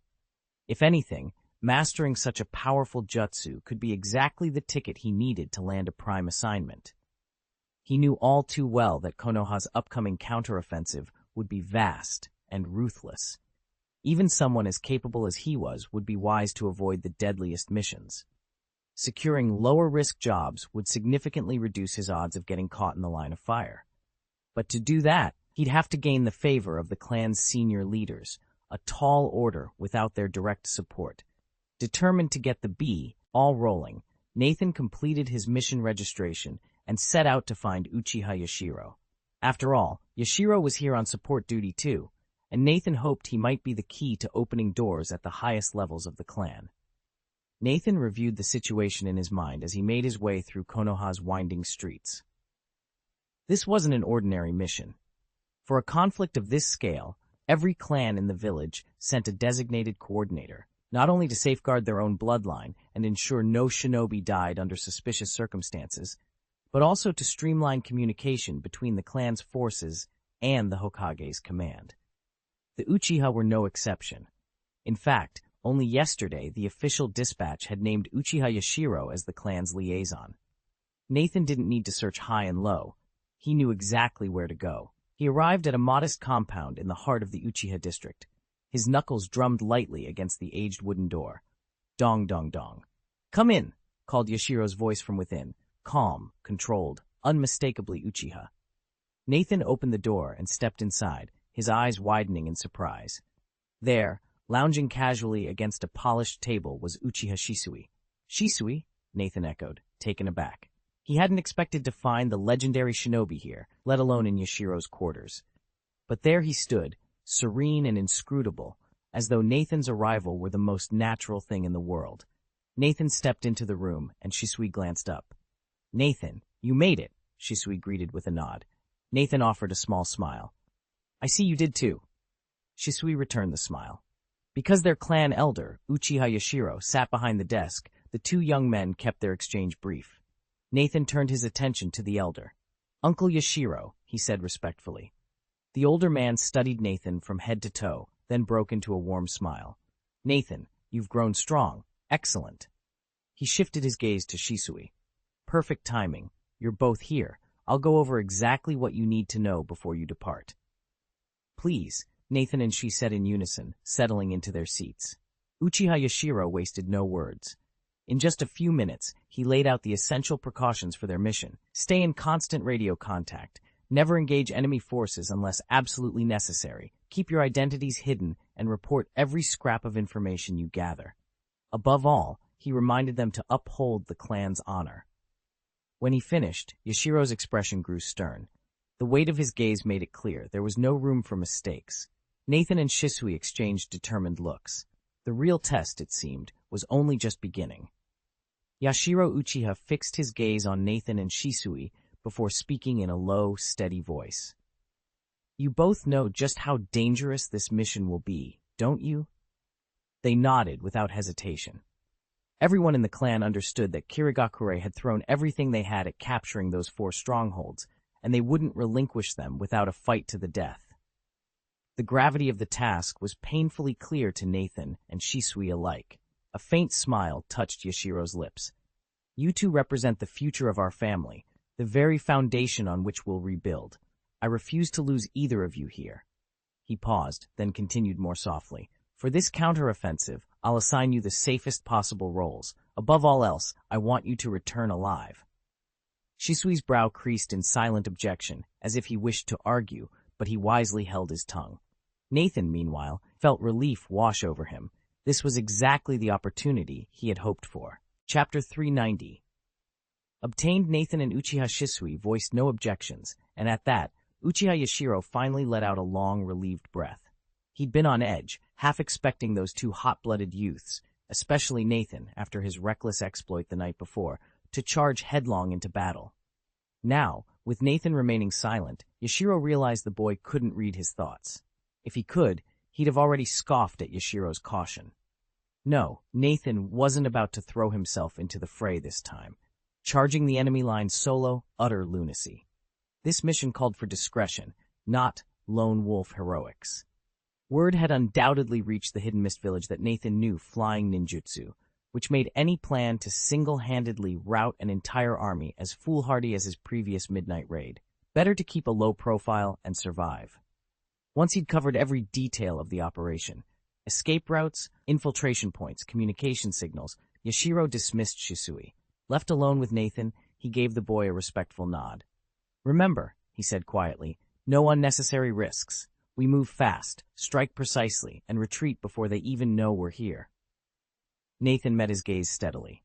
Understood, he replied, his tone cool but resolute. With a final glance at the fading sunset, the young shinobi squared his shoulders, ready for whatever lay ahead. Before Nathan could even form the question, Yashiro Uchiha had already drawn open a drawer and withdrawn a leather-bound book, along with 3 neatly rolled scrolls. Here, he said, handing them over. Nathan's pulse quickened. He reached for the book first, fingertips brushing its smooth cover. Is this everything? Yashiro nodded. Elder Huoxuan instructed me to deliver these directly to you. The clan's efforts have borne fruit. Clutching the book, Nathan flipped it open to the table of contents and then skimmed a few pages. Inside lay a detailed chronicle of the Uchiha Shinobi's experiments with Earth-Nature chakra, rigorous exercises, refined breathing methods, and the trial-and-error records they kept while strengthening their Earth affinities. This alone would save him months, if not years, of painstaking research. He laid the book aside and unrolled the first scroll. The title, inscribed in bold kanji, read Earth Style, Hardening Technique. He recognized it as a defensive jutsu that could reinforce bones and muscles to withstand powerful attacks. The second scroll bore the name Earth Style, Earthen Spear. The third, Earth Style, Earth Flowing Wall. Nathan paused. Though these 2 jutsu aligned with the elemental guidelines he'd reviewed, he'd never encountered them in the clan's official archives. They appeared to be entirely new creations, evidence of Uchiha ingenuity that might redefine the limits of Earth-style ninjutsu. A smile crept across his face. With these scrolls, and the knowledge in the book, he would master Earth Chakra far faster than anyone had anticipated. Carefully rolling each scroll back up and tucking the book under his arm, he looked up at Yashiro. Thank you, this will change everything. Nathan studied the scroll, weighing his options among 3 Earth release techniques. The first was a signature ninjutsu of Iwagakure, rank C in difficulty, and focused entirely on offense. It was everywhere in the village, easy to learn and devastating in attack, but offered him nothing in the way of protection. The second choice was a practical rank B defensive jutsu. It wasn't flashy, but its barrier-like shielding matched his immediate need for a stronger guard. Finally, there was Earth-style hardening technique. Despite its unassuming name, this was another rank B ninjutsu, one that rivaled even Kakuzu's famed Earth-style, Earth Spear, in defensive potency. Where Earth Spear reforged the earth into a destructive lance and boosted both defense and offense, hardening technique focused purely on fortification. By remaining perfectly still during its casting, the user could harden their body to an almost impenetrable toughness. Under equal conditi, its protective strength matched and in some ways even surpassed Earth Spear's defensive aspect. For Nathan, whose greatest weakness lay in his durability, the hardening technique promised to fill that gap like nothing else. It was rare, it was powerful, and it was exactly what he needed. Nathan leaned against the broad trunk of an ancient tree, savoring the cool shade. He stared down at the stack of scrolls and books in his arms and let out a quiet sigh. Only a clan like the Uchiha, with their centuries of history and boundless resources, could have gathered so much material on such short notice. If it had been him, how long would it have taken? How many dead ends and wasted hours? He shook his head to clear the thought, carefully set the scrolls aside, and turned to face Uchiha Yashiro. Thank you, Uncle Yashiro, and thank you, Elder Huoxuan. Yashiro gave a brief nod, passed along a few final instructions, and dismissed him. As Nathan stepped out of the study, he spotted Uchiha Shisui a few paces away, leaning against the courtyard wall, arms folded, waiting. Nathan sighed inwardly. He already knew why Shisui was here. Yashiro's proposal, far from what Nathan had hoped, had no doubt left him with more questions than answers. Over the past 3 months, Shisui had pressed Nathan on everything from clan politics and the hidden village's future to the looming war. Clearly, today's conversation would follow the same path. Nathan wasn't especially interested in politics or power plays, but thanks to the information overload he'd experienced in his previous life, his knowledge far outstripped that of his peers. Coupled with his deep understanding of the shinobi world, a few well-chosen words could make even seasoned Uchiha pause and think. That reputation of an Uchiha ninja with an independent mind meant it was only natural for fellow clan members to seek him out. Right now, though, Nathan's thoughts were elsewhere. He already had everything he needed and was eager to dive into his training. He simply couldn't focus on anything else. And since he fully supported the 8th generation's plans, he had no desire to rock the boat. Still, he knew he couldn't turn his back on this visit. In time, this Uchiha could become a major player in the ninja world and might prove a valuable ally. Steeling himself, Nathan set aside his impatience and rose to greet his visitor. He walked over with purposeful strides and offered a polite nod. "Shisui," he said, keeping his tone neutral. "What's on your mind? Do you have a moment to talk?" Nathan asked as he approached Shisui. Shisui straightened, nodded, and met his gaze. "Yes, there's something important I'd like to discuss." "All right," Nathan said casually. "Let's walk." They headed toward the temporary quarters the clan stronghold had assigned Nathan. Once they were a few paces from the main path, Shisui began, "I gather you're uneasy about Lord Yashiro Uchiha's arrangement." Nathan said nothing, only walked on, giving a polite nod. Shisui pressed on. "I understand your concerns, family duties, personal matters, but right now, our first priority must be the village. I believe the 8th generation clan uncle made the right call." Nathan offered a thoughtful but non-committal shrug. He neither agreed nor objected, responding only with a quiet, "I'll consider what you've said." Before long, they reached the small gate marking Nathan's lodging. Nathan paused, turned to Shisui, and managed a brief smile. "Thank you for sharing your thoughts. I appreciate it." Shisui nodded and watched as Nathan slipped inside. A faint frown remained on his brow. Nathan hadn't voiced outright disagreement, yet he hadn't been convinced either, despite Shisui's own confidence in the 8th generation clan uncle's plan. Shisui Uchiha stood beneath the forest canopy, watching Nathan carefully. He searched Nathan's face for any sign of deception.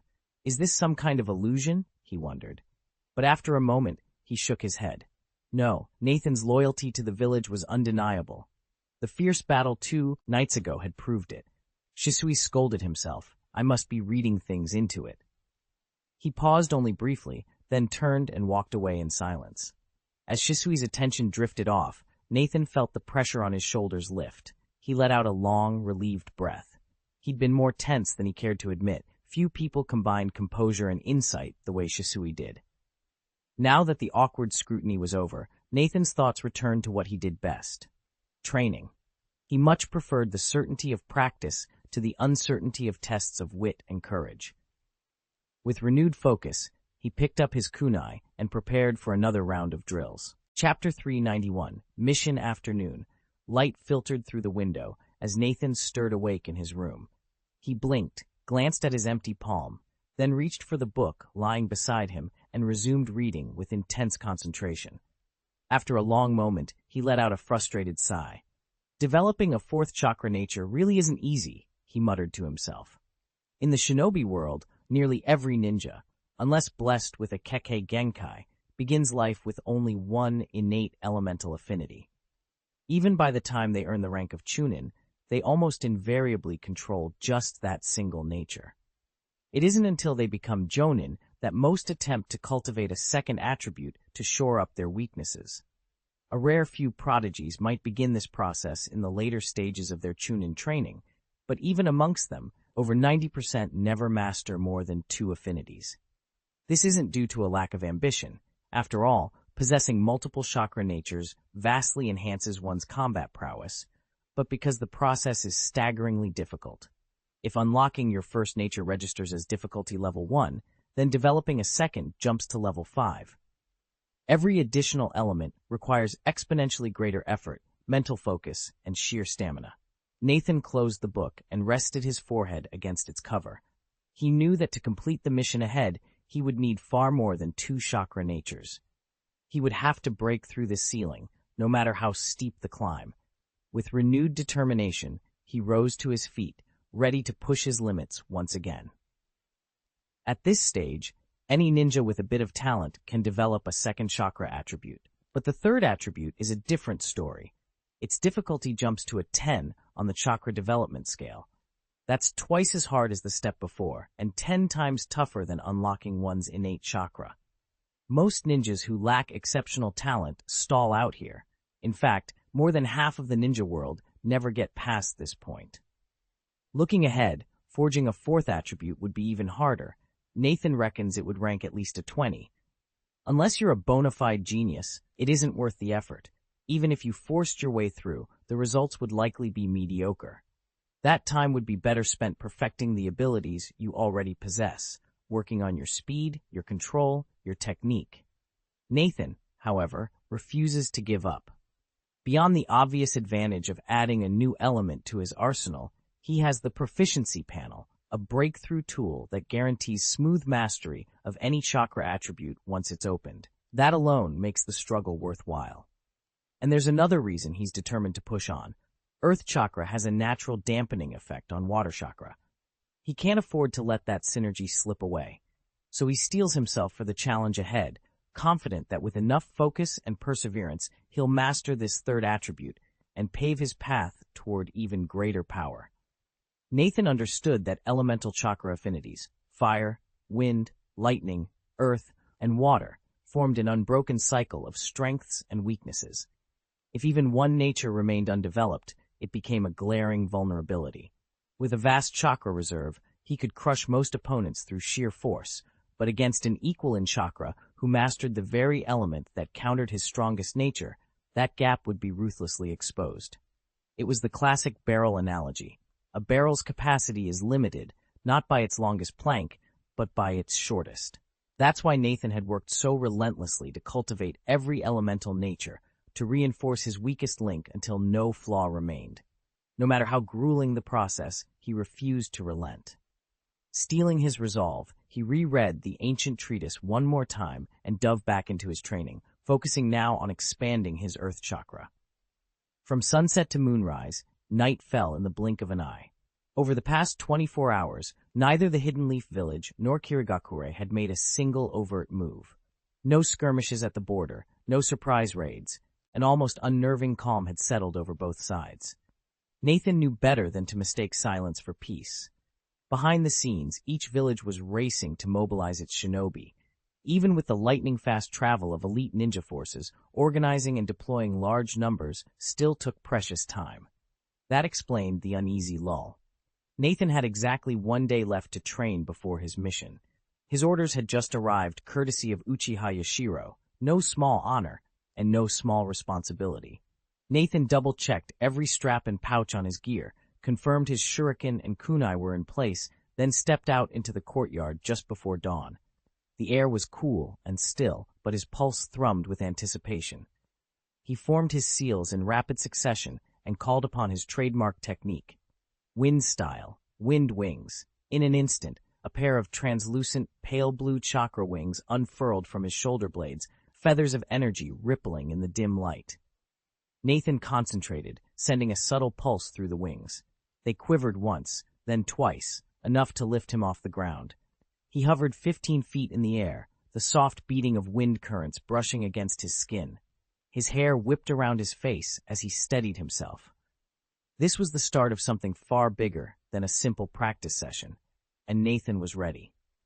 Nathan shot up into the night sky, wings slicing through the cool air as he gained altitude. Once he was well above the clouds, he leveled off and steered east toward Feiyu Town.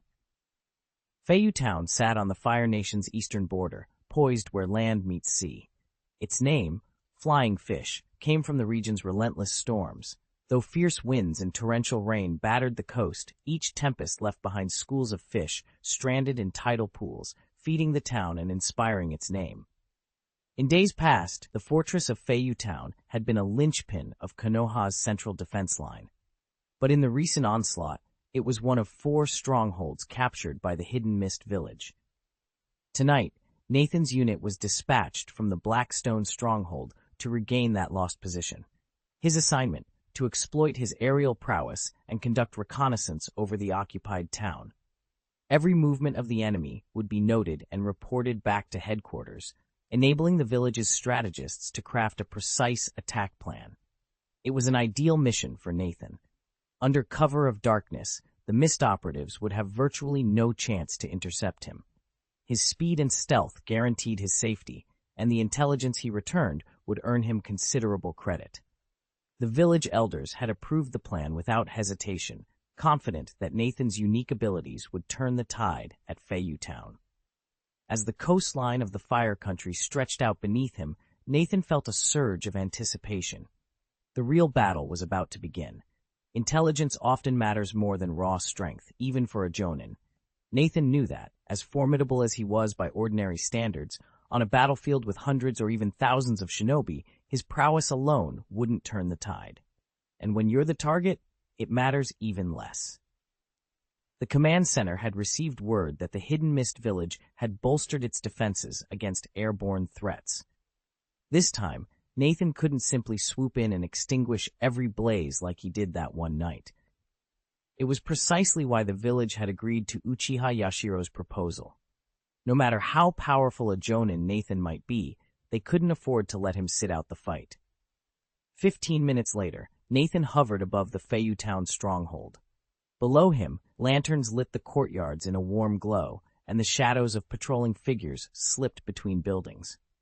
Nathan activated his Sharingan, narrowing his gaze until the flicker of each mist shinobi came into sharp relief. They moved in precise, disciplined formations, proof that this village would not leave its aerial approaches undefended. He inhaled slowly, ready to find a way through. Nathan hovered on a ridge overlooking the Feiyu Town stronghold, watching the Hidden Mist's defenses unfold below. From this vantage, the place looked less like a village and more like the inner workings of a colossal war machine, each shinobi inside a single, vital cog. Together, they powered the beast called war. "They're organized," Nathan muttered, lips barely moving. He studied the Mist's layout. No reckless charges, no haphazard skirmishes. Instead, they'd fortified Feiyu Town as their beachhead, planning to push outward in controlled, deliberate stages. If the Hidden Leaf tried to smash through here, relying only on the troops at Blackstone Stronghold, it would be an uphill fight. And reinforcements? Impossible. The decisive battle with Tsunagakure was unfolding elsewhere, and the Hidden Rock forces held so tightly there was no chance to draw away extra hands. Nathan frowned, tasting the bitter truth. This really is a problem, he shook his head, dispelling tactical doubts. Strategy was the Hokage's burden, not his. His task was simpler: stay alert, strike true, and trust that the Leaf's leaders would find a way. Someday soon, they would drive the mist from Feiyu Town and reclaim it. With that resolve, Nathan squared his shoulders, slipped from his perch, and vanished into the gathering fog, ready to play his part in the long struggle ahead. Nathan surveyed the base below with practiced precision, carefully noting every detail inside and out. He recorded his observations meticulously. These reports would be submitted without a single error. Even if his role in the coming battle was meant to be a supporting one, he was determined to maintain the utmost professionalism. Chapter 392, Distress Night, had deepened over the Mist Village, and Nathan crouched on a craggy outcrop overlooking the enemy base. With the Sharingan's heightened vision, he scrutinized every movement below, gathering intelligence on the Mist Ninja's patrols and defenses.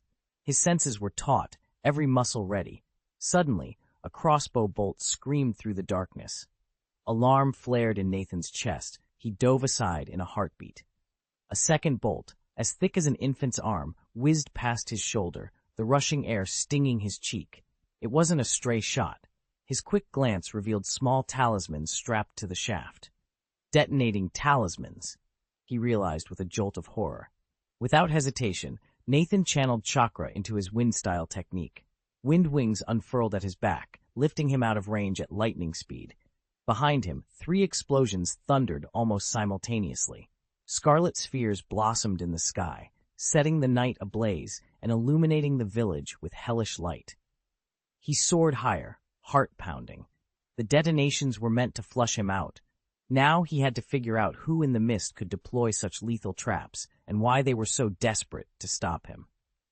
As the echoes faded, Nathan steeled himself for the danger still to come. Nathan burst from the fiery glow, tumbling several meters before springing back to his feet. He spat blood onto the cracked earth, then wiped his mouth, eyes fixed on the blazing fireball overhead. A moment ago, he'd come within inches of death when 3 explosive talismans detonated in a single, thunderous flash. If not for his recently upgraded wind style, wind wings at level 3, granting him flight at 30 meters per second. He would have been shattered by the blast. Even so, the shockwave struck his insides like a hammer, twisting his organs in agony. He clenched his teeth against the pain, the cramps radiating through his chest, and quickly formed hand seals. Energy swirled around him as he invoked his panacea medical ninjutsu, palm immortal technique. A soft, emerald light pulsed across his body, knitting torn tissues and easing the worst of his internal wounds. The superficial burns from the swift explosion were nothing compared to the internal trauma, but now they, too, began to heal beneath the soothing glow. Nathan exhaled steadily and looked down. Below him, the mist ninjas defending the Feiyu town stronghold were in disarray. They scattered, weapons clattering against stone, panic etched into every expression.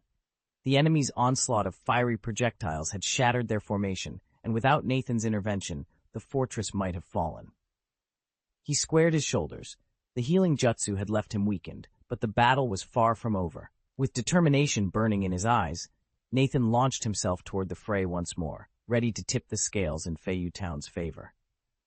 Nathan realized, with growing frustration, that the assault had been neither planned nor anticipated.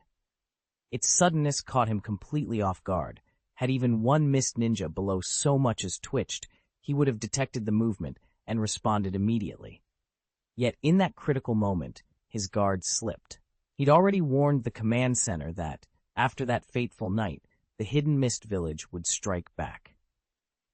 Intelligence confirmed their preparations, but Nathan had never fully let himself believe it. From memories of his past life, he knew that the great Shinobi villages possessed only a handful of true anti-aircraft defenses, mostly limited to harassing tactics, scarcely enough to stop an airborne foe. Convinced they couldn't mount a serious threat from above, he'd relaxed his vigilance, and now he was paying the price. Nathan bit back a curse as he realized the hidden mist village had just taught him a hard lesson. Pride can kill you. Steeling himself, he cleared his mind, turned away from the panicking crowd, and focused on the rooftop where the bolt had come from. 3 figures were struggling to operate a wheeled crossbow platform. A fresh bolt was already being chambered. His heart tightened. Instantly alert, Nathan braced himself for the next attack. The mechanism snapped, and the bolt hurtled straight at his chest. This time, he was ready. His Sharingan contracted, mapping the projectile's every move. With a powerful flap of his wings, he rolled out of its path just in time. Boom, boom, boom. 3 explosions shattered the air, each blast sending a scorched wave across the street and whipping Nathan's long hair into a storm around him. He landed lightly, unhurt, but barely had he caught his breath when he saw them loading again. 3 more bolts flew skyward, each one aimed dead on at him. Nathan peered across at the neighboring rooftop and froze. 3 crossbow carts had just materialized there, arranged in a precise pin formation, each crewed by 3 figures. Moments ago, he'd seen nothing. Clearly, the hidden mist village had concealed both the weapons and their operators with some cloaking technique. A cold knot of realization formed in his gut. If they'd hidden these crossbow carts here, the rest of the city's rooftops might be booby-trapped too. Nathan swept his gaze over the surrounding taller buildings, then unfurled the chakra wings sprouting from his back and launched himself into the sky. No sooner had he gained altitude than a volley of bolts whistled past. He adjusted his trajectory, but as he glanced back, he saw more crossbow carts revealed on the roofs he'd just scanned. With a powerful beat of his wings, he darted sideways, narrowly avoiding the second salvo. But that was only the beginning. From all around him, crossbow carts opened fire in relentless succession. Some bolts aimed straight at his body, others calculated to cut off his escape routes. One by one, they sprang their deadly ambush, determined to bring him down. Nathan soared higher into the night sky, and with each passing second, the crossbow's threat diminished. Boom, boom. The runic bolts detonated midair, their fireballs blooming like makeshift fireworks against the darkness. Darting left and right, Nathan finally slipped beyond the archer's range. Only then did he allow himself a long, steady breath. Tonight's encounter, though dangerous, would serve as crucial preparation for the battles to come. Had he been caught off guard next time, especially with the mist ninja lurking nearby, the outcome might have been far worse. It was clear that Kirigakure's forces were on edge, but Nathan understood their urgency. He'd flown too low and let his guard down, presenting them with a rare chance to strike. Fortunately, his swift reactions and a healthy dose of raw power had carried him through. Nathan reminded himself of a simple truth. True power was everything. With enough strength, even mistakes could be corrected. Firm in his resolve, he pushed aside all doubts and activated his Manjikyo Sharingan. From his vantage point overhead, he saw that Kirigakure's assault had momentarily halted, and every ballista on the battlements lay exposed. He counted under his breath. 1, 2, 3. His eyes swept methodically across the line of massive crossbows. In total, there were 21. Based on their earlier barrages, those artillery pieces could fire 30 to 40 bolts per minute, roughly one shot every 1.5 to 2 seconds. At the distance he hovered, Nathan's reflexes might allow him to dodge each bolt, but only if he didn't slip even once. The real danger wasn't the frequency of fire, but the lethal velocity and kinetic force packed into every crossbow arrow. One miscalculation, and no amount of strength could save him. Nathan's heart tightened at the memory of the detonating talisman. One wrong move, one accidental touch, and both of them would die instantly. With its explosive radius, the talisman posed a lethal threat. I have to be far more careful from now on, he resolved. Still, another question nagged at him. How had Kirigakure village managed to ship so many crossbows and that many bolts in under 48 hours? He'd only revealed his new flying ninjutsu 2 nights ago. Even if the village maintained vast arsenals, it wasn't exactly next door. Rapid transport like this seemed impossible, unless they'd prepared in advance for some emergency, which made little sense given the current calm. Nathan chuckled at his own distractions. Then a realization struck him. Logistics in the shinobi world never followed ordinary rules. For something as critical as advanced weaponry, a shinobi skilled in space-time seals could compress the entire shipment into a scroll. Whether the scroll was delivered by a trusted messenger or sent via reverse-channel teleportation, the weapons could arrive almost instantly. That explained everything. Shaking off his doubts, Nathan focused on the more immediate danger. From here on out, he'd move with caution, aware that one careless mistake could trigger the talisman's deadly blast, and he'd see if he could unearth more about Kirigakure's teleportation methods. If they had mastered scroll seal transport on this scale, it might become another powerful tool in his own arsenal. Kirigakure village is enormous. Tracking down a pair of ninjas here won't be difficult. Truly, you can never underestimate the legacy and resourcefulness of these great shinobi strongholds. With that in mind, Nathan cast one last glance at the mist ninja guarding the fortress below and took off toward the Blackstone stronghold. His mission was complete. Indeed, he'd secured more than he'd anticipated, so there was no reason to linger any longer. Chapter 393, Thoughts and Arrangements. Below, in Feiyu Town, a mist ninja dressed in a navy blue robe peeled his index and middle fingers away from his right eye. Black cloth still wrapped that eye, and faint lines of sealing jutsu marked the skin around it. This was the notorious mist-hidden ninja known as the White Eye Slayer. His covered eye was the legendary White Eye, granting him far-reaching vision and perfect spatial awareness. Through it, he had spotted Nathan soaring through the air and launched his attack. Yet despite the Slayer's precision, Nathan's reflexes proved even sharper. The blow never connected. Lowering his hand, the White Eye Slayer faced his comrades. "Target's gone," he reported. A second ninja beside him let out a soft curse. "Damn, I thought we had him." A third, standing a little apart, remained composed. "No use regretting it now," he said evenly. "We have orders to consider and other arrangements to make." The White Eye Slayer nodded. "Agreed. Let's move." With that, the trio melted back into the mists, already turning their thoughts to the next phase of their mission. Nathan exhaled warily. "We rushed in too hastily. It's no wonder we lost him." He paused, summoning a wry smile. "Still, let's call this a dry run. Next time we'll do better." Under his breath, he muttered, "But so will he." His gaze drifted toward the empty stretch of sky where Qingming had vanished. Their first encounter had been a lesson for both sides, and when Qingming regrouped, he'd be even more alert. Nathan turned to survey the line of heavy crossbow wagons stationed atop the fortress wall. Their firepower was undeniable, but their bulk made them clumsy. In a real chase, he'd struggle to reposition them quickly. And against someone like Qingming, armed with a pair of Sharingan and razor-sharp instincts, that of extra muscle might be all deterrent, no real countermeasure. He ran through possibilities in his mind, already sketching improvements for the next operation. Somewhere beyond the moonlit horizon, Qingming was no doubt analyzing their tactics as well. By the time Qingming descended back into the Blackstone stronghold, more than 10 minutes had passed. Midnight pressed down on the fortress, and the night air crackled with the promise of a far more cunning confrontation ahead. At the Blackstone stronghold, the scene was eerily familiar.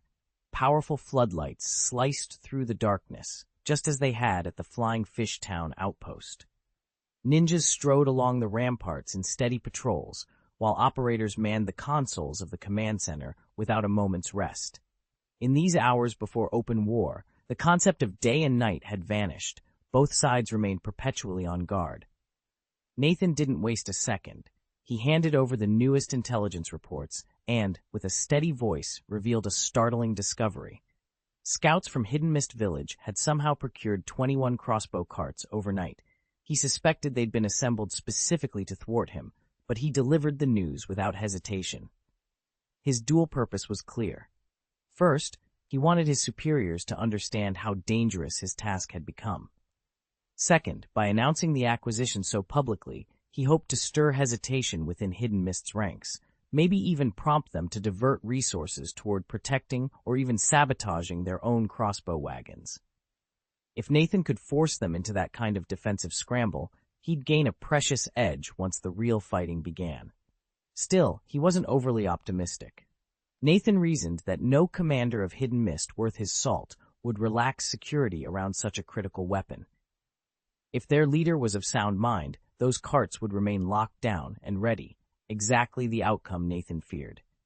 Nathan clenched his fists. How could he stand by and watch them be destroyed? He'd long since lost faith in the village's ability to protect his comrades.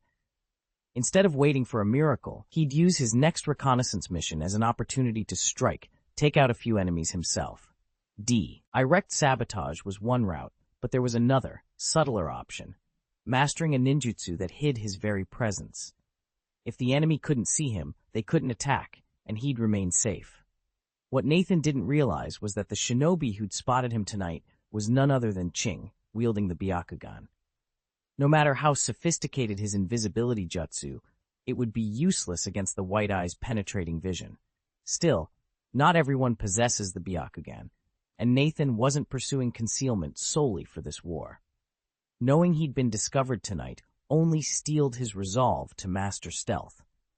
After all, the Hidden Stone Village already had a technique for this purpose, the camouflage concealment technique, and Nathan was determined to learn it. Back when Nathan was still deployed on the Rain Country front, he and his squad had been assigned to raid the Rock Village Logistical Transfer Center. During the assault, his teammate Shizuko Mizutani came face-to-face with Hideji Ohara, a seasoned Rock Village ninja. Ohara unleashed the camouflage hidden technique, striking Shizuko down in an instant. At the critical moment, Shizuko shoved Nathan out of harm's way. If she hadn't acted so selflessly, he would have died there alongside her. It was the first time Nathan had stared death in the eye, and even though he later avenged her, the memory of that battlefield ambush never faded. He knew then how perfect the camouflage hidden technique could be, and how desperately he needed it. But there was a catch. It was a secret art fiercely guarded by Rock Village. Even their own shinobi struggled to master it, let alone an outsider like Nathan. That's the problem, he thought. Still, he refused to rush headlong into failure. His Earth attribute chakra was only just beginning to awaken. Without a solid foundation, any attempt to learn such an advanced jutsu would be wasted. So he resolved to bide his time and strengthen his chakra control first. With that determination in mind, Nathan turned away and pressed on toward his next training goal. Nathan barely made it back to his apartment before the adrenaline wore off. First things first, he stripped away his outer garments and tended to his wounds, carefully sealing each cut and bruise with chakra. A full-scale war could ignite at any moment, and with the stronghold swelling with shinobi, it wasn't safe to train openly. But he couldn't afford to let today's chakra restoration go to waste. He steadied his breath, raised his hands, and wove the Ren hand seal. In a burst of dense chakra smoke, 3 perfect copies of himself materialized. Nathan faced the first shadow clone. Your task is to refine my earth-release chakra transformation. Focus on smoothing the mold and increasing its density. He turned to the second clone. You'll experiment with the heart-to-heart technique. Ever since I mastered the flying ninjutsu, I've felt there's a way to link 2 minds more directly. Explore emotional resonance, then test it in controlled sparring. Finally, he eyed the third clone. You'll integrate both elements. Work on balancing my chakra flow with physical drills, speed, strength, endurance. Keep everything synchronized. With his orders given, Nathan sat in the center of his training space, closed his eyes, and let his inner currents hum. Outside, the stronghold bustle continued, oblivious to the silent army of Nathans perfecting themselves inside. Today's effort would edge him 1 step closer to the power he'd need when war's shadow fell across the land. Once Nathan perfected this new technique, he and his shadow clones would be able to communicate without ever dispelling them. In a real battle, he wouldn't have to choose between relaying vital information and adding extra combat power. With that in mind, Nathan dismissed his second clone and turned to the third. He'd given this one a single, daunting assignment: lay the theoretical groundwork for a shuriken shadow clone technique, essentially grafting shuriken throwing onto the existing shadow clone technique. It was far from easy. So far, the clone had produced few clues. Still, compared to inventing a flying ninjutsu from scratch, this task was simpler. Nathan already had both a solid foundation to build on and a clear concept in his mind. After all, he'd managed to create the wind-style Rasen shuriken from the basic Rasengan without ever being taught. If he could do that, he could certainly turn these ideas into reality. Nathan decided that advancing the shuriken shadow clone technique wouldn't demand too much of his time. Once he dispatched 3 shadow clones to patrol the perimeter, he retreated to a quiet corner of the house. There, he sat cross-legged and began cycling through his drills, first the reflection heart technique, then the palm immortal technique, and back again. Since his missions now came exclusively under the cover of darkness, Nathan had shifted what little rest he allowed himself to daylight hours. Tonight, however, there would be no sleep at all. Chapter 394, Mission. By the following afternoon, Nathan sat alone in his room, blinking through a hard yawn. His eyes were heavy, his face drawn with exhaustion, as if he might drift off at any moment. After 10 relentless hours of training, punctuated only by a hurried meal, every ounce of his chakra had been drained, and his mind felt equally taxed. Summoning all his remaining willpower, Nathan extended his hand and activated the shadow clone technique. In an instant, 3 clones appeared, each imbued with a wave of chakra and a fragment of experience to bolster his spirits. The surge of energy was immediate but fleeting. Once the memories settled into his consciousness, a deeper wariness washed over him. He rose unsteadily and wandered to the window. The western sky was ablaze as the sun dipped toward the horizon, casting long shadows across the courtyard. Nightfall, and with it, tonight's mission, loomed in just a few hours. Recognizing the futility of pushing himself further in his current state, Nathan let out a soft sigh. He cut short his practice, made his way to the bed, and allowed himself a brief moment of rest before the real challenge began. Nathan's body went limp the moment he hit the mattress, and he was out cold before he even had time to draw another breath. Time crept onward, and in what felt like the blink of an eye, night had fallen. Suddenly, Nathan's eyes snapped open. Almost immediately came a firm rapping at the door. Knock, knock, knock! He drew in a steady breath, focusing his senses until he recognized the visitor by their chakra imprint, a Konoha Chunin assigned to accompany a Jonin. Relieved it wasn't an enemy, he pushed himself upright, smoothed his uniform, and opened the door. Standing there was Nakagawa Ichiro, the Chunin, looking earnest beneath the dim lantern light. Nathan's tone was clipped. What is it? Ichiro inclined his head and held out a scroll. Jonin Sano Nobuhisa asked me to deliver this. Tonight's mission parameters have changed. Nathan took the scroll without expression, broke the seal, and unrolled it. He scanned the contents slowly, then looked back up. Proceed. Gathering his composure, Ichiro relayed the new orders.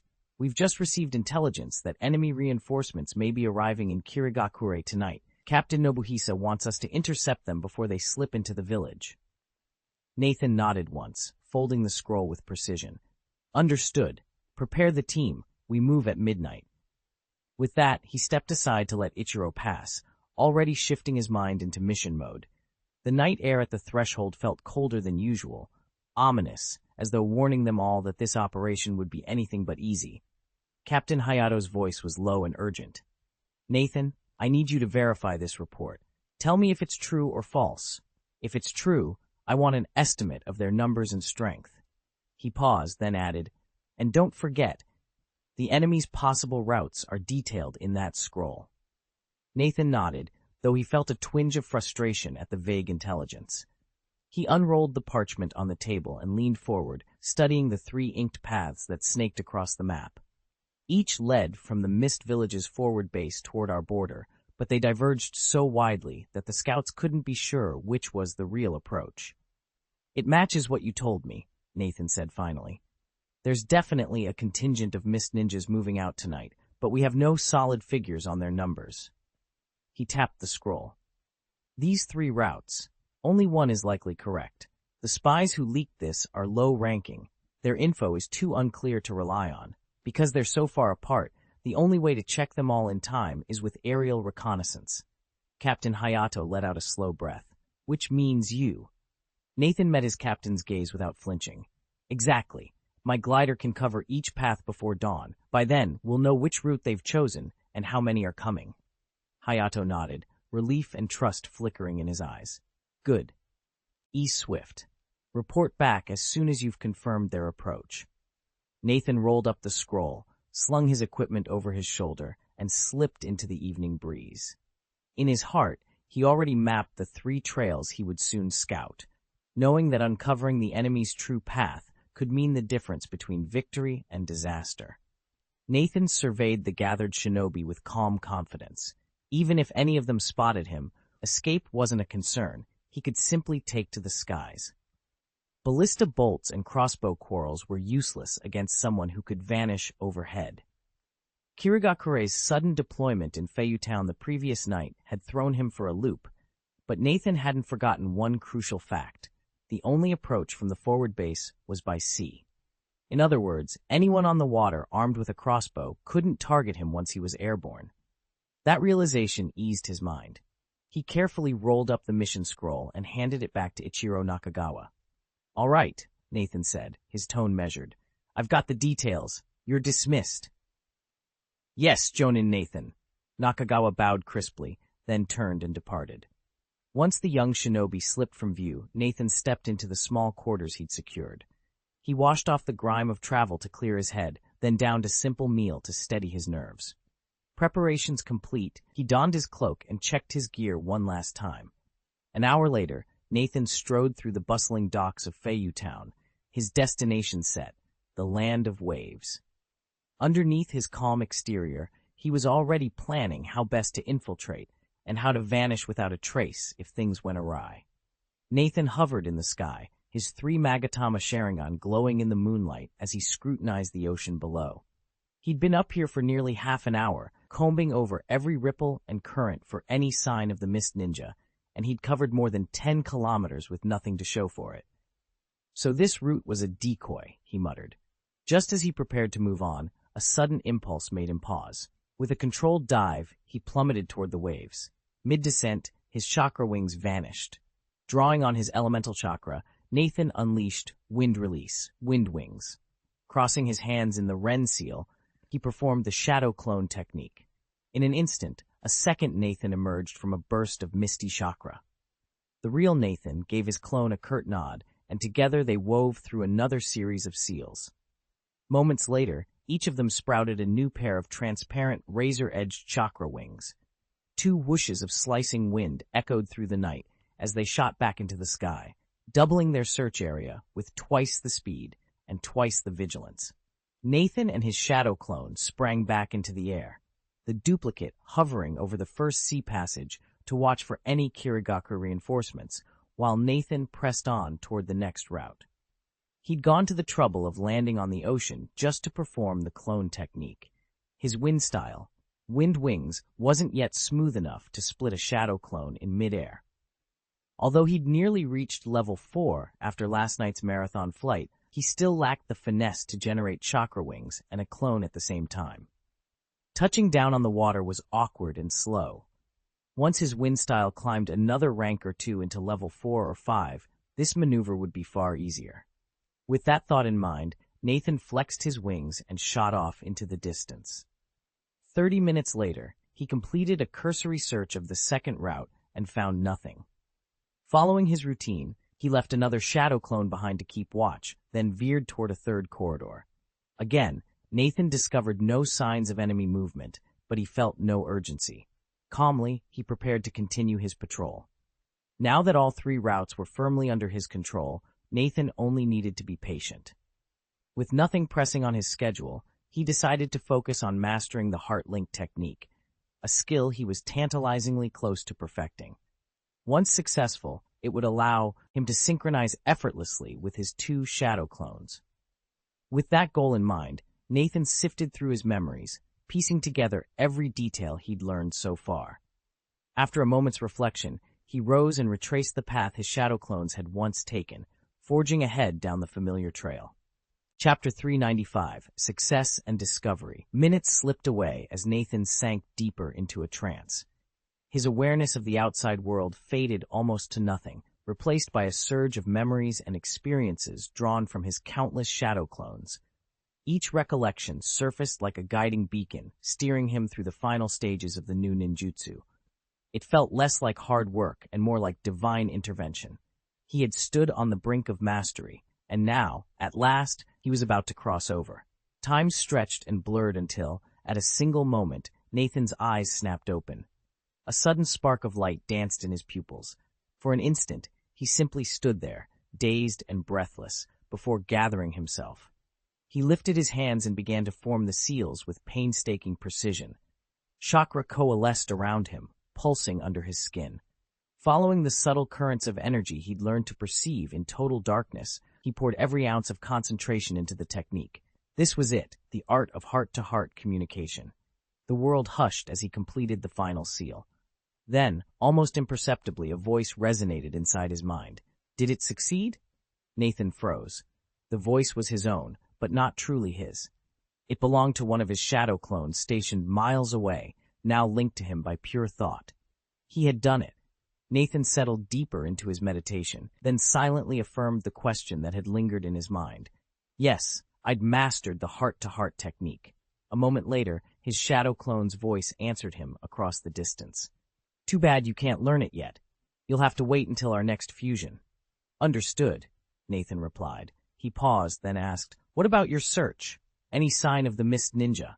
None, came the brief response. Keep monitoring, Nathan ordered, and broke the mental link. He opened his eyes and sat quietly, replaying the strange, intimate resonance the new jutsu had left behind. With a flick of his wrist, he brought up his proficiency panel. There it was. Heart-to-heart technique, level 0, 100. A mere 1% mastery, proof that he'd crossed the threshold of invention, but had yet to build anything substantial. Nathan smiled to himself.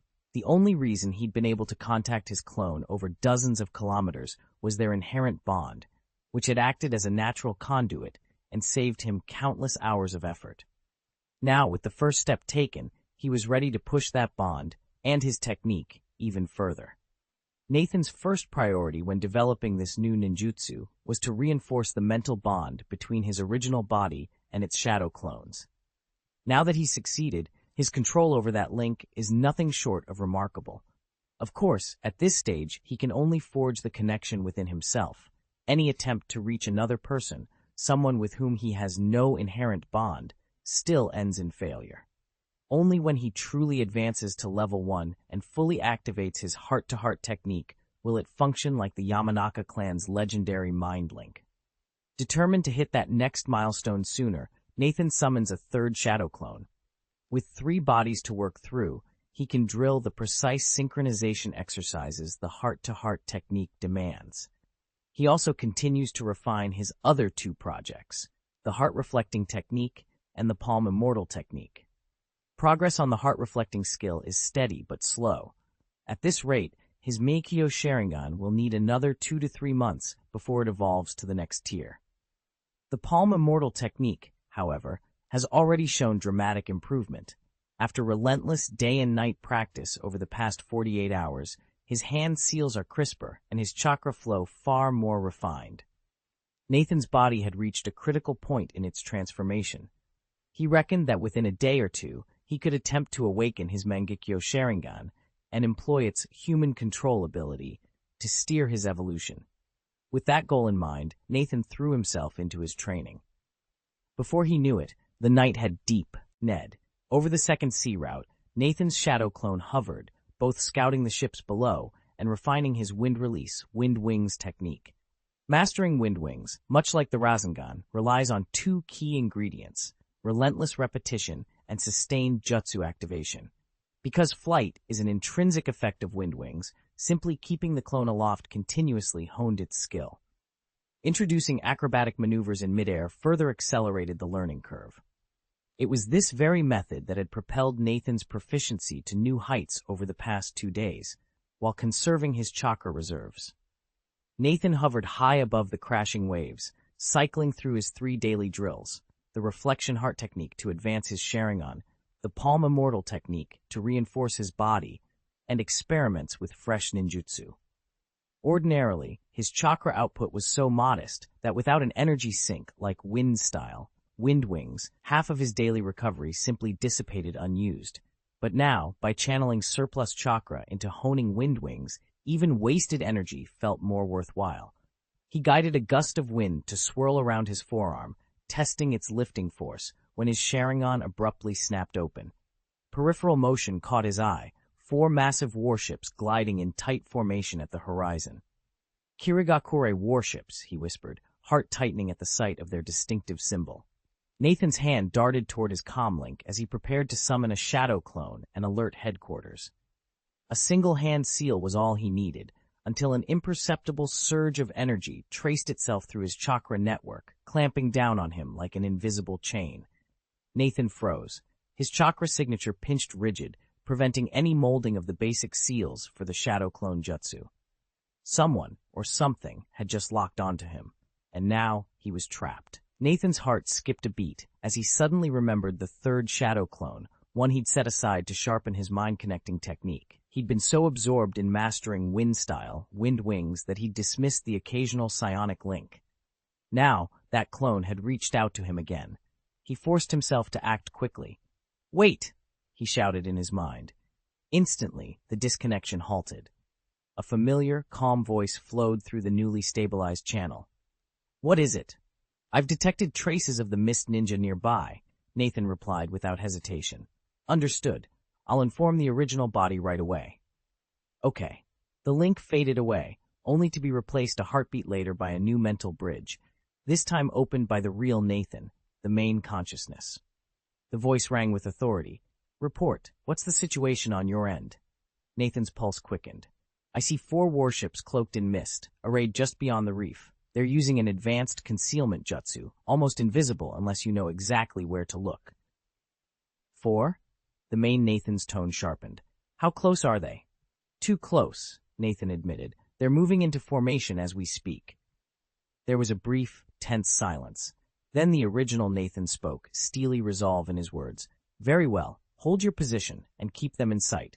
I'll coordinate our response from headquarters. Do not engage until I give the order." "Understood," Nathan confirmed. As the last echo of the connection faded, he slipped back into the shadows of the coast, heart pounding, but ready. "They shouldn't have detected me yet. Want me to get closer for a better look?" the shadow clone asked. Nathan considered for a moment and replied, "Yes. Stay high and keep hidden. I'll meet you there shortly." "Understood."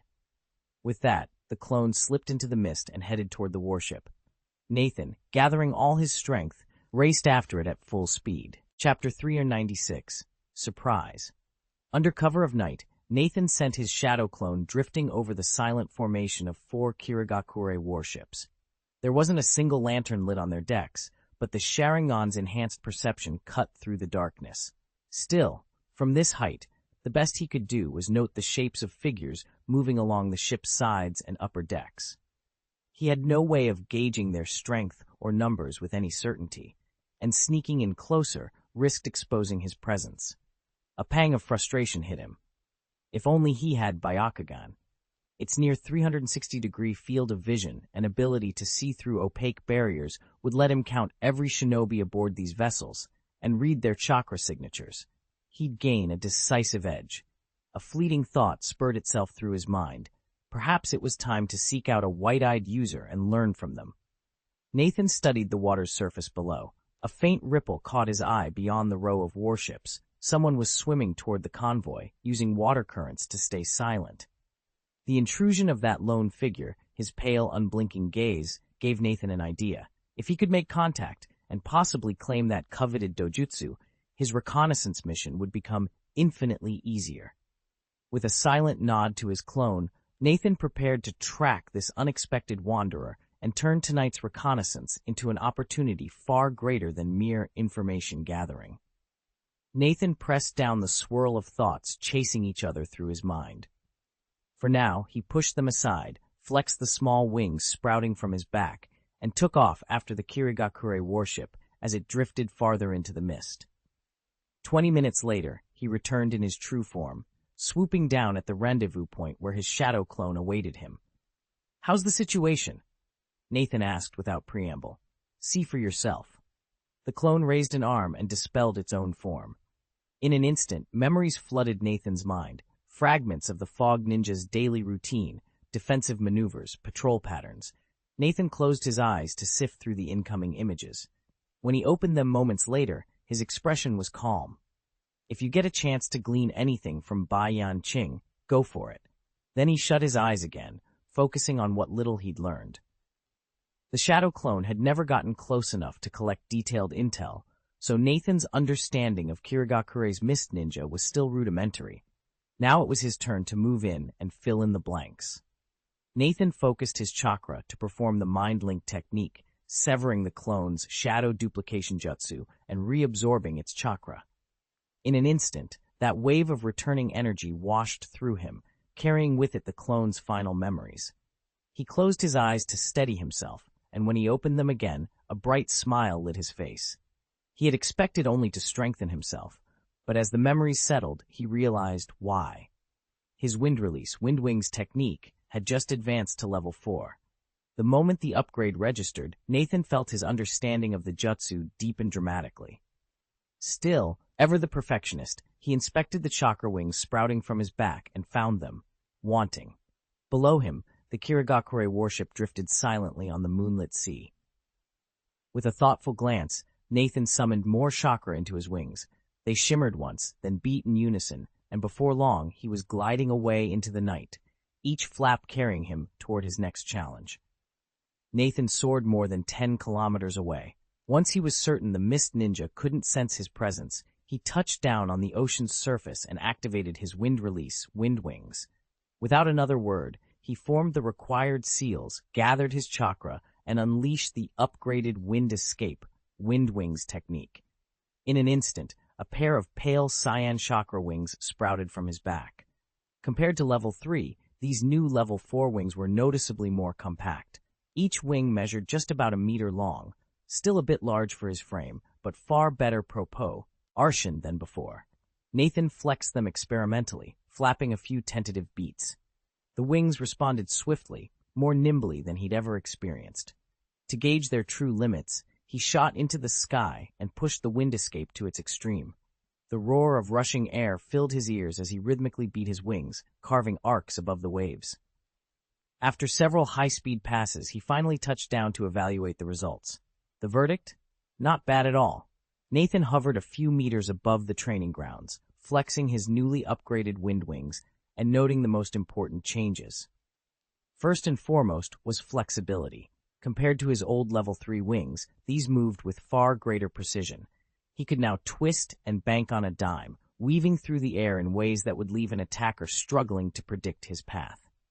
Just as significant was the boost in speed. At level 3, his wind escape, wind wings technique topped out at 30 meters per second, about 108 kilometers per hour. Now, at level 4, he pushed 40 meters per second, nearly 144 kilometers per hour.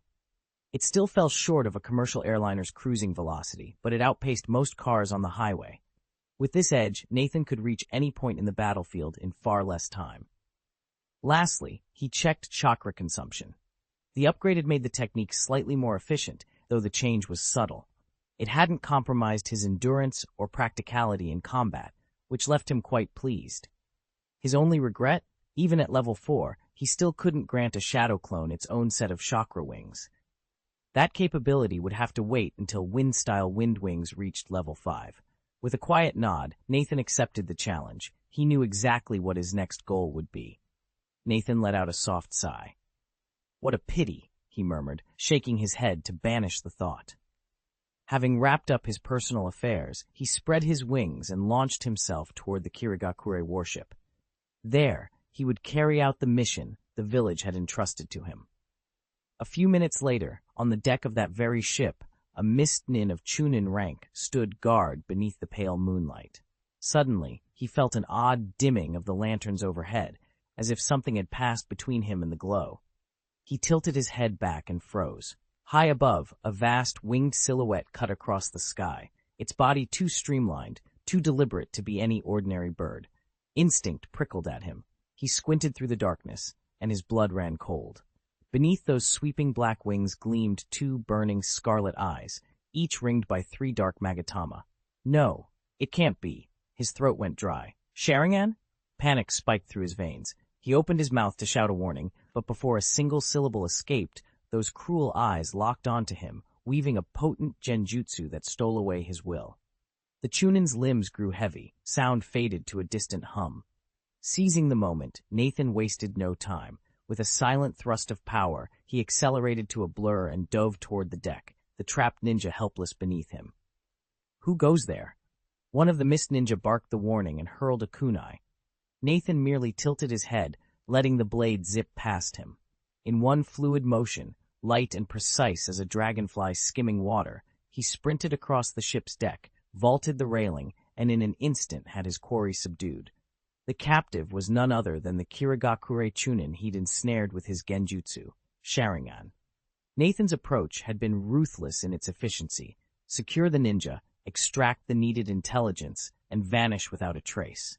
With the Chunin in hand, the mission's final phase was already within reach. Now all that remained was a clean getaway. Chapter 397, Departure. Kunai hissed through the air. The mist ninja's alarmed cries had drawn every eye on deck. The moment they spotted Nathan vaulting toward the sky, dozens of them unleashed a storm of kunai and shuriken. But Nathan moved like liquid, his body twisting and turning with uncanny flexibility, each blade missing him by inches. He was almost clear when a towering column of water blasted from a cannon on the adjacent mist-hidden warship, aiming squarely for his chest. Nathan's brow tightened. In a single fluid motion, he dipped aside, letting the torrent slam into the metal hull behind him. That brief, evasive shift gave the ninjas the opening they needed. More warriors poured from the ship's cabin. Some hurled kunai, others sent spinning shuriken, and a few wove hand seals that conjured flickering illusions to disorient him. Their only goal was to delay his flight long enough for reinforcements to arrive. At the same time, a dozen mist shinobi sprang from the deck, stepping onto the water's surface and sprinting toward Nathan as though it were solid ground. The sea rippled under their feet, a silent testament to the forbidden jutsu they wielded. Nathan's gaze hardened. He hovered a moment, calculating. Then, with a burst of energy, he propelled himself upward, determined not to be held back by any force the mist could muster. Nathan raised his left hand, his fingers snapping into the familiar seal in the blink of an eye. He drew in a deep breath and unleashed his chakra with a single command. Wind style. Great breakthrough. In that moment, the very sky and earth seemed to shift. A roaring gale erupted from his mouth like a raging typhoon, hurtling toward the enemy below. Even the 4 warships shuddered under its force, rocking so violently that each threatened to capsize. Hold steady. Brace yourselves. Don't abandon ship. Shouts of alarm rang out as the mist ninjas aboard each vessel scrambled in panic. After only a few heartbeats, Nathan's tempest of wind finally died down. Seizing the opening before his foes could recover, he gathered his remaining chakra for one final technique. Wind style, wind wings. Twin torrents of cutting wind spiraled around his arms and back, lifting him off the deck. In the same motion, he snatched a stunned mist-hidden ninja from the fray and ascended into the sky. Below, the mist ninjas launched every desperate attack left to them, throwing kunai, summoning water clones, even firing poisoned shuriken. But none could touch him. Realizing their efforts were in vain, they finally broke off their assault. Still hovering above the trembling ships, Nathan didn't leave immediately. He surveyed the scene, wind crackling at his back, ready for whatever came next. Nathan hovered above the 4 mist ninja warships, weaving through their patrols and studying every detail. After several careful passes, he finally drew back. The instant his silhouette faded from the sky, a collective sigh rippled through the decks below. It wasn't something they'd admit aloud, but every mist ninja aboard knew the truth. Nathan was too unpredictable, too relentless. Any further confrontation would have been costly. Now that he was gone, they could relax, just barely. Their leader wasted no time. He barked orders to tend the wounded. Though the clash had been brief, Nathan's wind-style great breakthrough had left no small mark. Some sailors were bruised by the shockwave, others bled from kunai and shuriken that had ricocheted through the corridors. In a way, they'd brought it on themselves. Had they not unleashed such a torrent of blades, his counterstrike wouldn't have been so devastating. But the fight was over. Far away from the fleet, Nathan surged forward in one breath, covering nearly 30 kilometers on the wind alone. Only when the mist ninja ships were but distant specks on the horizon did he finally descend, touching down lightly on a jagged reef. He paused, scanning the empty sea around him, ready for whatever came next. Clang! Nathan drew his longsword, channel, wind-style chakra along its blade. In 3 swift arcs, he hewed the uneven ground into a level platform beneath his feet. Then, with a sharp kick, he sent the mist-shrouded shinobi tumbling across the stone. The enemy scrambled upright, eyes wild. "What are you going to do?" he demanded, hand darting toward his pouch of tools. Nathan said nothing. In the same heartbeat, his blade flashed, severing the shinobi's right wrist. The missing limb fell to the ground in a spray of blood. The ninja's scream cut off as Nathan's eyes, now glowing with the crimson swirl of the Sharingan, locked onto him. Without a word, Nathan wove his genjutsu, Sharingan. The world warped and twisted in the shinobi's vision as Nathan extracted every fragment of intelligence he sought. Minutes bled into each other beneath the illusion's unrelenting pressure. At last, 30 silent minutes later, the genjutsu shattered. The mist ninja collapsed, chest heaving, face as pale as death. In his hollow eyes was the unspoken truth. He knew precisely how much he had betrayed. Nathan didn't give the mist ninja a chance to speak. The moment the man finished his hand seal, Nathan lunged forward and snaked his right hand around the ninja's throat. Almost instantly, he felt a surge of chakra pour from the other man's body, streaming through Nathan's palm meridians and bolstering his own reserves. A strangled, hollow laugh escaped the mist ninja's lips as his eyes went wide. With the last of his strength, he clawed at Nathan's wrist, trying desperately to pry the grip loose, but the more chakra he lost, the weaker he became. Within seconds, his struggles ceased. Nathan released him, and the Kirichunin slumped to the ground, lifeless. Nathan crouched beside the corpse, closing his eyes as he measured the chakra that now thrummed through his veins. 6,000 points, he murmured, satisfied. Rising smoothly to his feet, he formed a quick seal and thrust both palms forward. Fire style. Great fireball technique. A blazing sphere shot from his hands, crashing into the fallen ninja with an echoing boom. Instantly, the corpse was engulfed in roaring flames, burning away every last trace of the defeated shinobi. Nathan watched the charred body smoldering in front of him and recalled the intelligence he had just extracted. Cross-referencing it with what he'd witnessed in the brief skirmish, he confirmed the size and strength of the mist-hidden support force. His mission, then, was accomplished.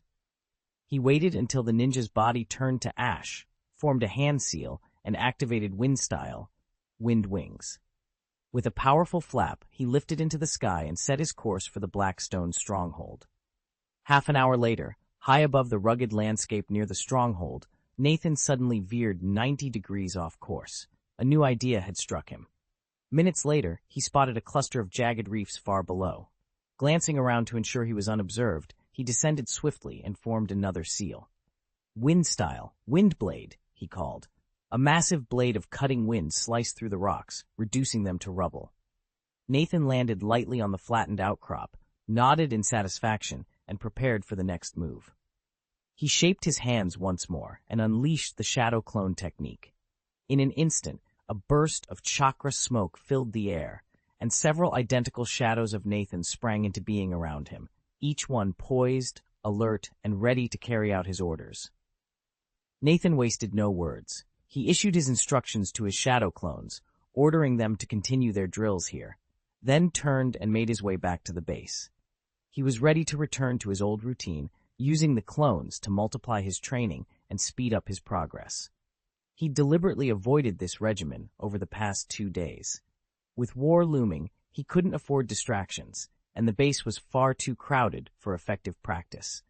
But after tapping into the tactical mind of the mist-hidden Chunin, Nathan learned that no major engagement was likely to erupt in the next few days.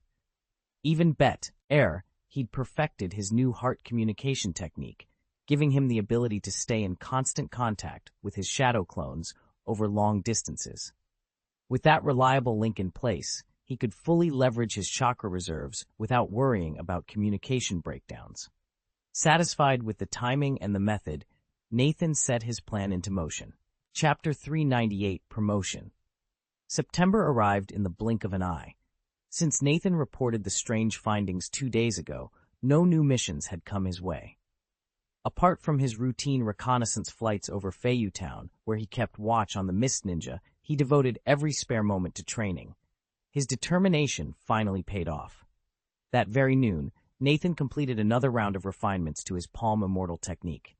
A surge of power flooded through his muscles, and for an instant he felt as if he were on the brink of transcending to a whole new level.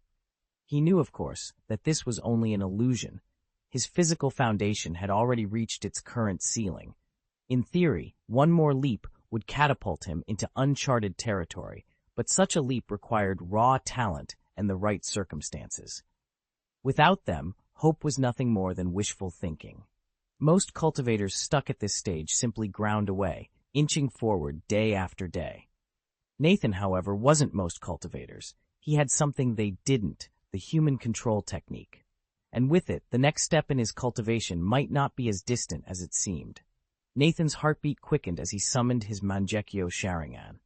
In an instant, his pupils flared blood red and 3 Magatama swirled into being, stretching and coalescing into a dark, sun-shaped sigil. Without hesitation, he activated the special power sealed within his left eye, the control of beings. A strange, commanding force rippled through him, granting an unprecedented clarity of self.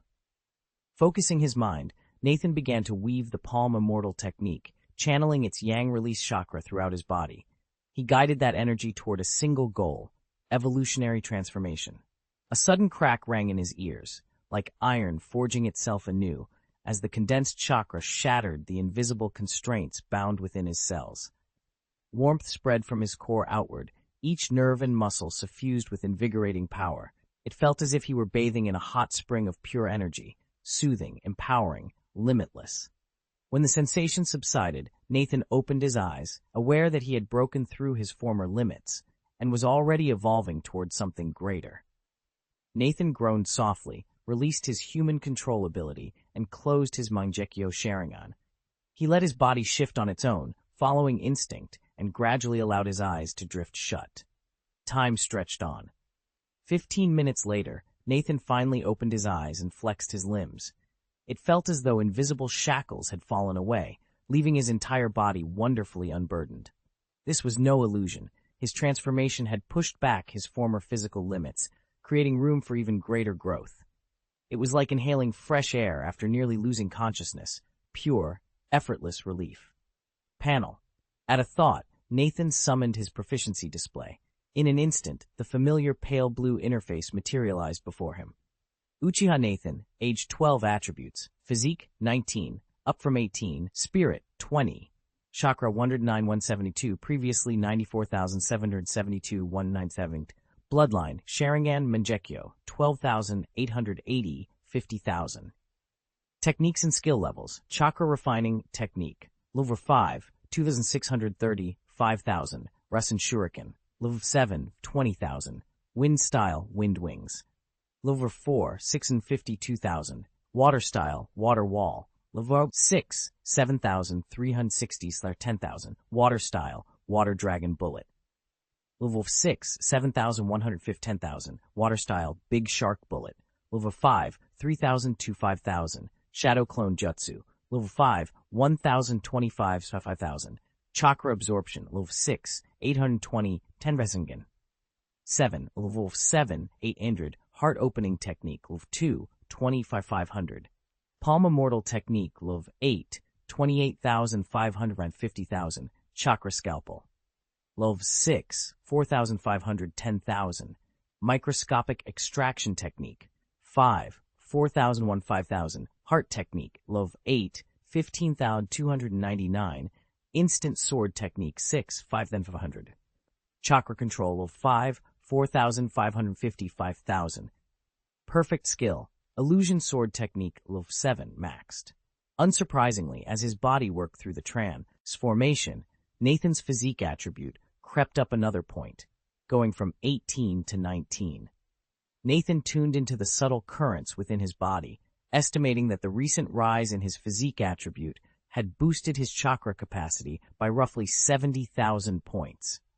It wasn't quite the 80,000 point gain he'd enjoyed when his spirit attribute had surged from 19 to 20, but it was still significant.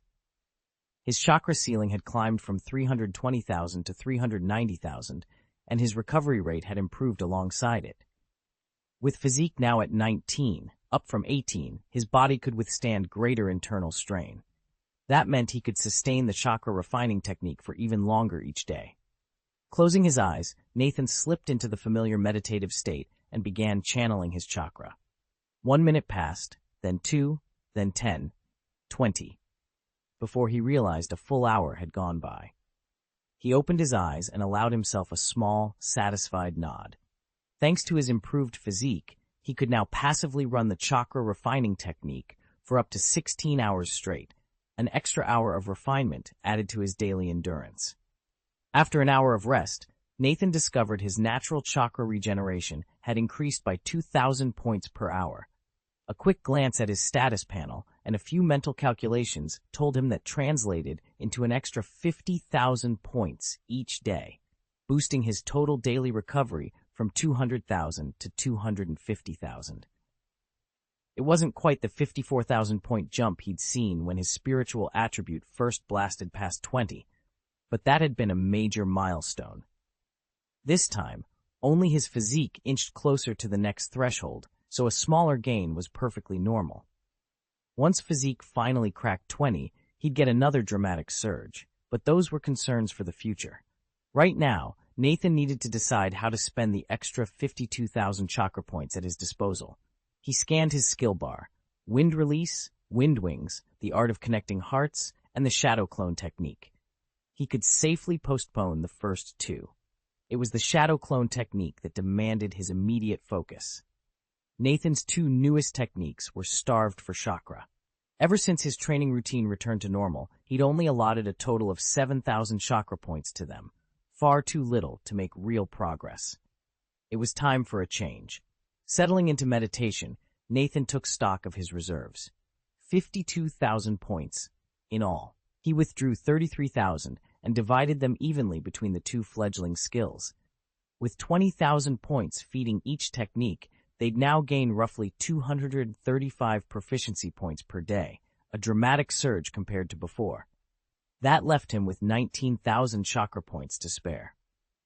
Nathan decided to devote 15,000 of those exclusively to sharpening his shadow clone technique. Until now, his skill with shadow clones had improved only passively, as a side effect of other training. This dedicated investment would accelerate its development in a focused way. With the new allocations settled, Nathan opened his eyes. His plan was in motion. Every technique, old and new, would grow stronger under this precise redistribution of chakra. Chapter 399, Summary and Looking Ahead. Why did Nathan take this course of action? The answer became clear after 2 days of intensive research. He discovered that simply mastering a level 5 shadow clone technique wouldn't be enough to trigger the development of the shuriken shadow clone technique, let alone lay the groundwork for the shadow sword technique. To unlock those advanced forms, he first had to boost his shadow clone technique beyond its current threshold. That meant dedicating significant time, chakra, and training effort to raise its level. There was a second hurdle to overcome, synchronizing his clones with wind release, wind wings. Nathan had initially assumed that his inability to detach shadow clones mid-flight was due to an underdeveloped wind wings skill. But after extensive testing, he realized the real bottleneck was his own proficiency in the shadow clone technique. Because he hadn't fully mastered it, his clones couldn't faithfully replicate his exact physical condition, especially the chakra wings that powered their aerial maneuvers. With both issues laid bare, Nathan drew a simple conclusion. No matter the circumstances, he had to upgrade his shadow clone technique as quickly as possible. Only by achieving a higher level could he unlock the shuriken shadow clone technique, pave the way for the shadow sword technique, and ensure perfect coordination with his wind wings. That decisive investment in his core skill was the key to all his next breakthroughs. Nathan had just invested 15,000 chakra points into refining his shadow clone technique, and thanks to the passive gains from his other practices, he could confidently expect to earn another 100 proficiency points in it every day. At that rate, in roughly 40 days his skill would reach the next tier, opening the door to advanced forms like the shuriken shadow clone technique, or a seamless fusion with his wind release, wind wings. And as his mastery of the core shadow clone technique grew, he could set his sights on the multiple shadow clone technique. With over 100,000 chakra points at his disposal, sustaining dozens, even hundreds of clones wouldn't be an issue. True, he couldn't fully exploit its power just yet, but once his chakra reservoir swelled even further, the multiple shadow clone technique would become a force multiplier for his training regimen. Nathan paused on a windswept ridge overlooking Longyan village. Months ago, he had decided that capturing Nanao Chongming would be his next priority mission, and now, with the war drawing to a close, the moment to strike was fast approaching. He allowed himself a faint smile. The pieces were finally falling into place. Soon, everything would move according to plan. Once this mission is over, Nathan thought he'd finally have the breathing room to act. All he needed was Nanao's power infusion, and then chakra would be the least of his worries. That would be the moment to unleash his true trump card, the multiple shadow clone technique. But first, he'd have to prepare for every contingency. He took a steadying breath, tamped down his racing thoughts, and turned back to the skill panel. 4,000 chakra points still remained. Scanning each technique, he noted just how far he'd come in the past month. Wind release. Spiral Shuriken had just broken through the level 6 barrier and now sat at level 7, 5,920,000 experience. At this pace, he'd reach level 8 within a month. No further chakra investment needed for now. Water release. Water formation wall and water release water dragon bullet technique both showed steady growth, though neither demanded immediate attention.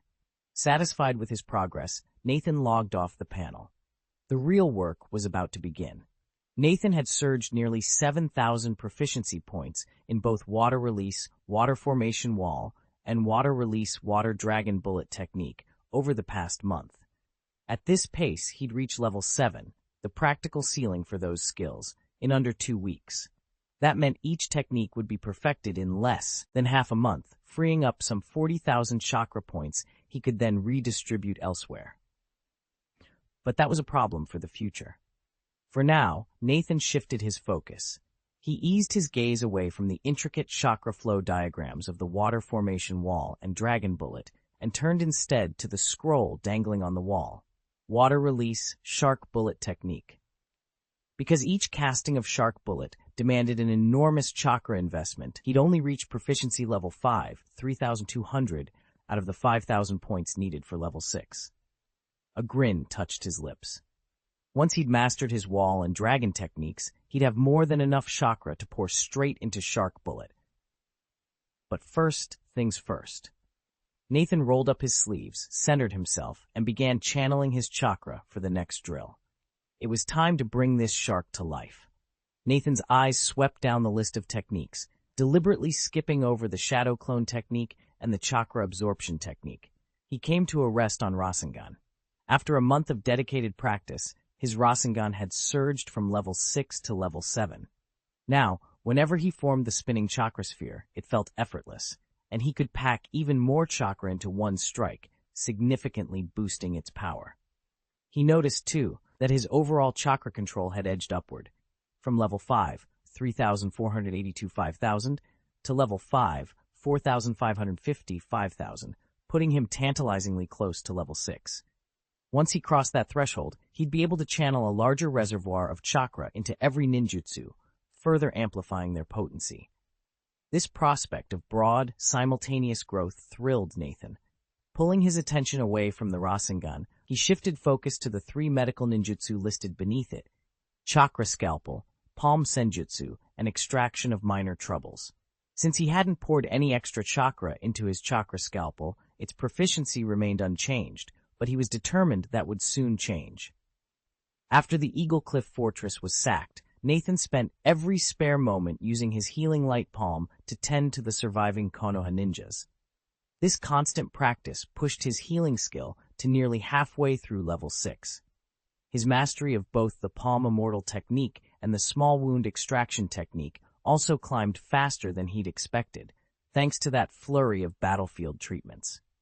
By now, the Palm Immortal technique, bolstered by a month's worth of steady practice, sits at level 8 with more than 50% progress toward level 9.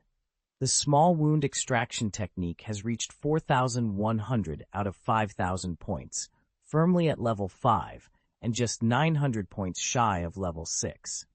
At his current rate of chakra investment, Nathan estimates he can achieve that promotion within 2 weeks, and he doesn't even need to allocate any extra chakra to do it. Pleased with his healing breakthroughs, Nathan has shifted his focus back to his swordplay, specifically the Illusion Sword technique and the Instant Sword technique. The Illusion Sword technique has already climbed to level 7, granting him another perfected skill. The Instant Sword technique, however, saw little use in recent battles and hasn't had a chance to advance these past few days. Determined to remedy that, Nathan plans to integrate it into his next training sessions and bring it up to speed. Nathan's proficiency only inched up to level 6, 5,500 out of 10,000 points, still a long way from the perfected level 7. He could only call it a mixed result. Progress, yes, but modest progress, less than 5,000 points gained. With steady practice, though, he was confident he could eventually polish it to perfection. That left him with 4,000 chakra points to spare. Fortunately, that was exactly what he'd intended to invest in Earth Nature Chakra. Pairing those points with the Uchiha clan's instructional scrolls, Nathan foresaw no major obstacles in breaking through the barrier and successfully developing his Earth affinity. Once he'd unlocked the basics, he would study Earth Escape, Hardening Technique, Earth Escape, Earth Flow Wall, and Earth Escape, Earth Lance. Those new skills would cover his current weaknesses and push his overall strength to a higher level. Chapter 400, each with their own agenda. Nathan closed the glowing proficiency panel with a quiet snap of will. Without another word, he raised his hand, sealing away distractions, and began the Palm Immortal technique. His goal was clear: determine exactly how long it would take for his body to trigger a transformation once his physique attribute reached 19 points. A dense, vibrant chakra coalesced around him, warm and insistent. Nathan guided it meticulously, channeling those currents through every muscle and sinew. With each pulse, the chakra infiltrated fresh cells, spurring them toward evolutionary change. Time slipped by in near silence. Minutes became hours, and more than 2 hours passed before he dared to open his eyes. Fatigue glimmered in his gaze, but he forced himself to stay alert. He ran his hands over his arms, torso, and legs, searching for the subtle shifts that signaled progress. Almost 50 cycles of fortification later, he could sense a degree of improvement, but it was far too slight to predict when the next transformation would occur. Nathan pressed his palms to his temples, weighing his next move. Then, with measured resolve, he summoned the Mangekyo Sharingan in his right eye. The trademark pattern flared to life in his iris, and he unleashed its power without hesitation. The human control technique. Using his unique ocular power, Nathan scanned his entire body, precisely gauging his current progress. He deactivated the human control technique and closed his Mangekyo Sharingan, then murmured to himself, 2 months. At the rate he was strengthening, it would take roughly another 2 months for his body to hit the next critical threshold. Once he reached that point, he could attempt a breakthrough. Relative to his own past improvements, this gap felt a bit long. But in the wider ninja world, where many remain stuck because of innate talent or status, 2 months was practically nothing. Nathan was more than willing to wait. Satisfied, he climbed out of bed, splashed cold water on his face, and slipped back under the covers. With only a few hours left before nightfall and a crucial mission looming, he needed every moment of rest he could get. A soft snore escaped him almost immediately. In just a few breaths, he was sound asleep. In the blink of an eye, night had fallen. Nathan hovered high above the Blackstone stronghold, the spired towers of Feiyu Town shrinking behind him. Without warning, he banked sharply toward the open sea. 15 minutes later, he settled above a flattened reef beach roughly 30 kilometers from shore. Perched on a narrow outcrop of slippery coral, Nathan activated his Sharingan and swept his gaze across the gray-green waters and ragged coastline. Satisfied that no one lurked within kilometers of his position, he let himself drop the final few meters to the reef below. Wasting no time, he crossed his arms, forming the hand seals for the ram sign, and chanted the incantation. In an instant, a burst of chakra smoke billowed outward, and 10 perfect shadow clones materialized around him. 2 of you work on wind style, Rasen Shuriken. 1 of you practice the Rasengan. The rest, divide your efforts among the water style techniques, water array wall, water dragon bullet, and great shark water bullet. He gestured crisply, dispatching clones one by one. As each clone sprang into action, whirling arms to form spiraling jutsu, summoning walls of churning water, or molding colossal sharks from the sea, Nathan closed his eyes for a moment and inhaled the salt-tinged breeze. Soon, every clone would be testing his limits against the roaring surf, refining their elemental skills far from prying eyes. And when the time came, Nathan himself would return to Feiyu Town, more powerful than ever. Nathan turned his attention to the last 4 shinobi. 3 of them he assigned to master the narrow extraction technique, the heart-connecting technique, and the instant sword technique, respectively. The 4th he told to focus on developing his earth-release chakra. Watching the T.N. trainees bustling around him, Nathan allowed himself a nod of satisfaction. Over the past 2 days, he'd refined this training cycle so that every hour he could slip away, return to his hidden workshop, and integrate the Shadow Clone's experiences, resetting their memories and chakra reserves to keep pace with their progress. The extra effort was negligible compared to the payoff, and thanks to his new wind style, Wind Wings, even the back-and-forth journeys posed no real obstacle. If anything, each flight was a chance for him to hone his own mastery of Wind Wings, truly killing 2 birds with 1 stone. Straightening up, Nathan sealed his hands, summoned the swirling gusts that formed translucent wings on his back, and launched into the sky. Ahead lay Feiyu Town, and the next phase of his mission. Feiyu Town, town center. Inside a fortified chamber in the Land of Mist, a dozen or more hidden mist shinobi sat in tense conference. At the head of the long table, the senior officer tapped his fingers lightly and announced, "All right, since everyone's in agreement, we move forward with the plan." He turned to his right and addressed the man sitting there. "Nathan, you'll lead this operation." "Understood, Captain." Nathan, his right eye hidden beneath a black patch, rose to his feet immediately. "Very well. Everyone, fall out and make your preparations." The captain nodded. "Let's go." At once the assembled shinobi filed out, leaving only Yano Chiaki behind. Yano stood beside the empty chairs, staring ahead with an unreadable expression. No one could guess what was passing through his mind. Once the door shut, Nathan wasted no time issuing orders. Under his command, the squad dispersed into the corridors, every man and woman intent on the task at hand, their target, Nathan himself. For nights on end, Nathan had been probing the defenses of Konoha, keeping its leaders on edge. As one of Konoha's greatest young talents, his death would be a devastating blow to their enemies' morale, especially now, at this critical juncture in the war. And that was precisely the strike the Hidden Mist intended to deliver. Unfortunately, their plan was sound, but its success would hinge entirely on their execution. About 15 minutes later, Nathan drifted into position above Feiyu Town. As always, he activated his Sharingan, scanning the streets and rooftops for any sign of the Mist Ninja. He watched patiently through the deeper hours of the night, gathering every scrap of intelligence until the guards were at their sleepiest, and his information was nearly complete. Then, without warning, he struck. He dropped from the sky and landed silently on a tiled roof. In one fluid motion, he drew a kunai etched with a detonating seal, sparks flickering along its blade. Raising his arm, he hurled it toward the building's peak. Just as the kunai was about to strike, another blade appeared out of thin air and met his with a ringing ding. Metal collided against metal in midair, sending a spray of sparks into the moonlit sky.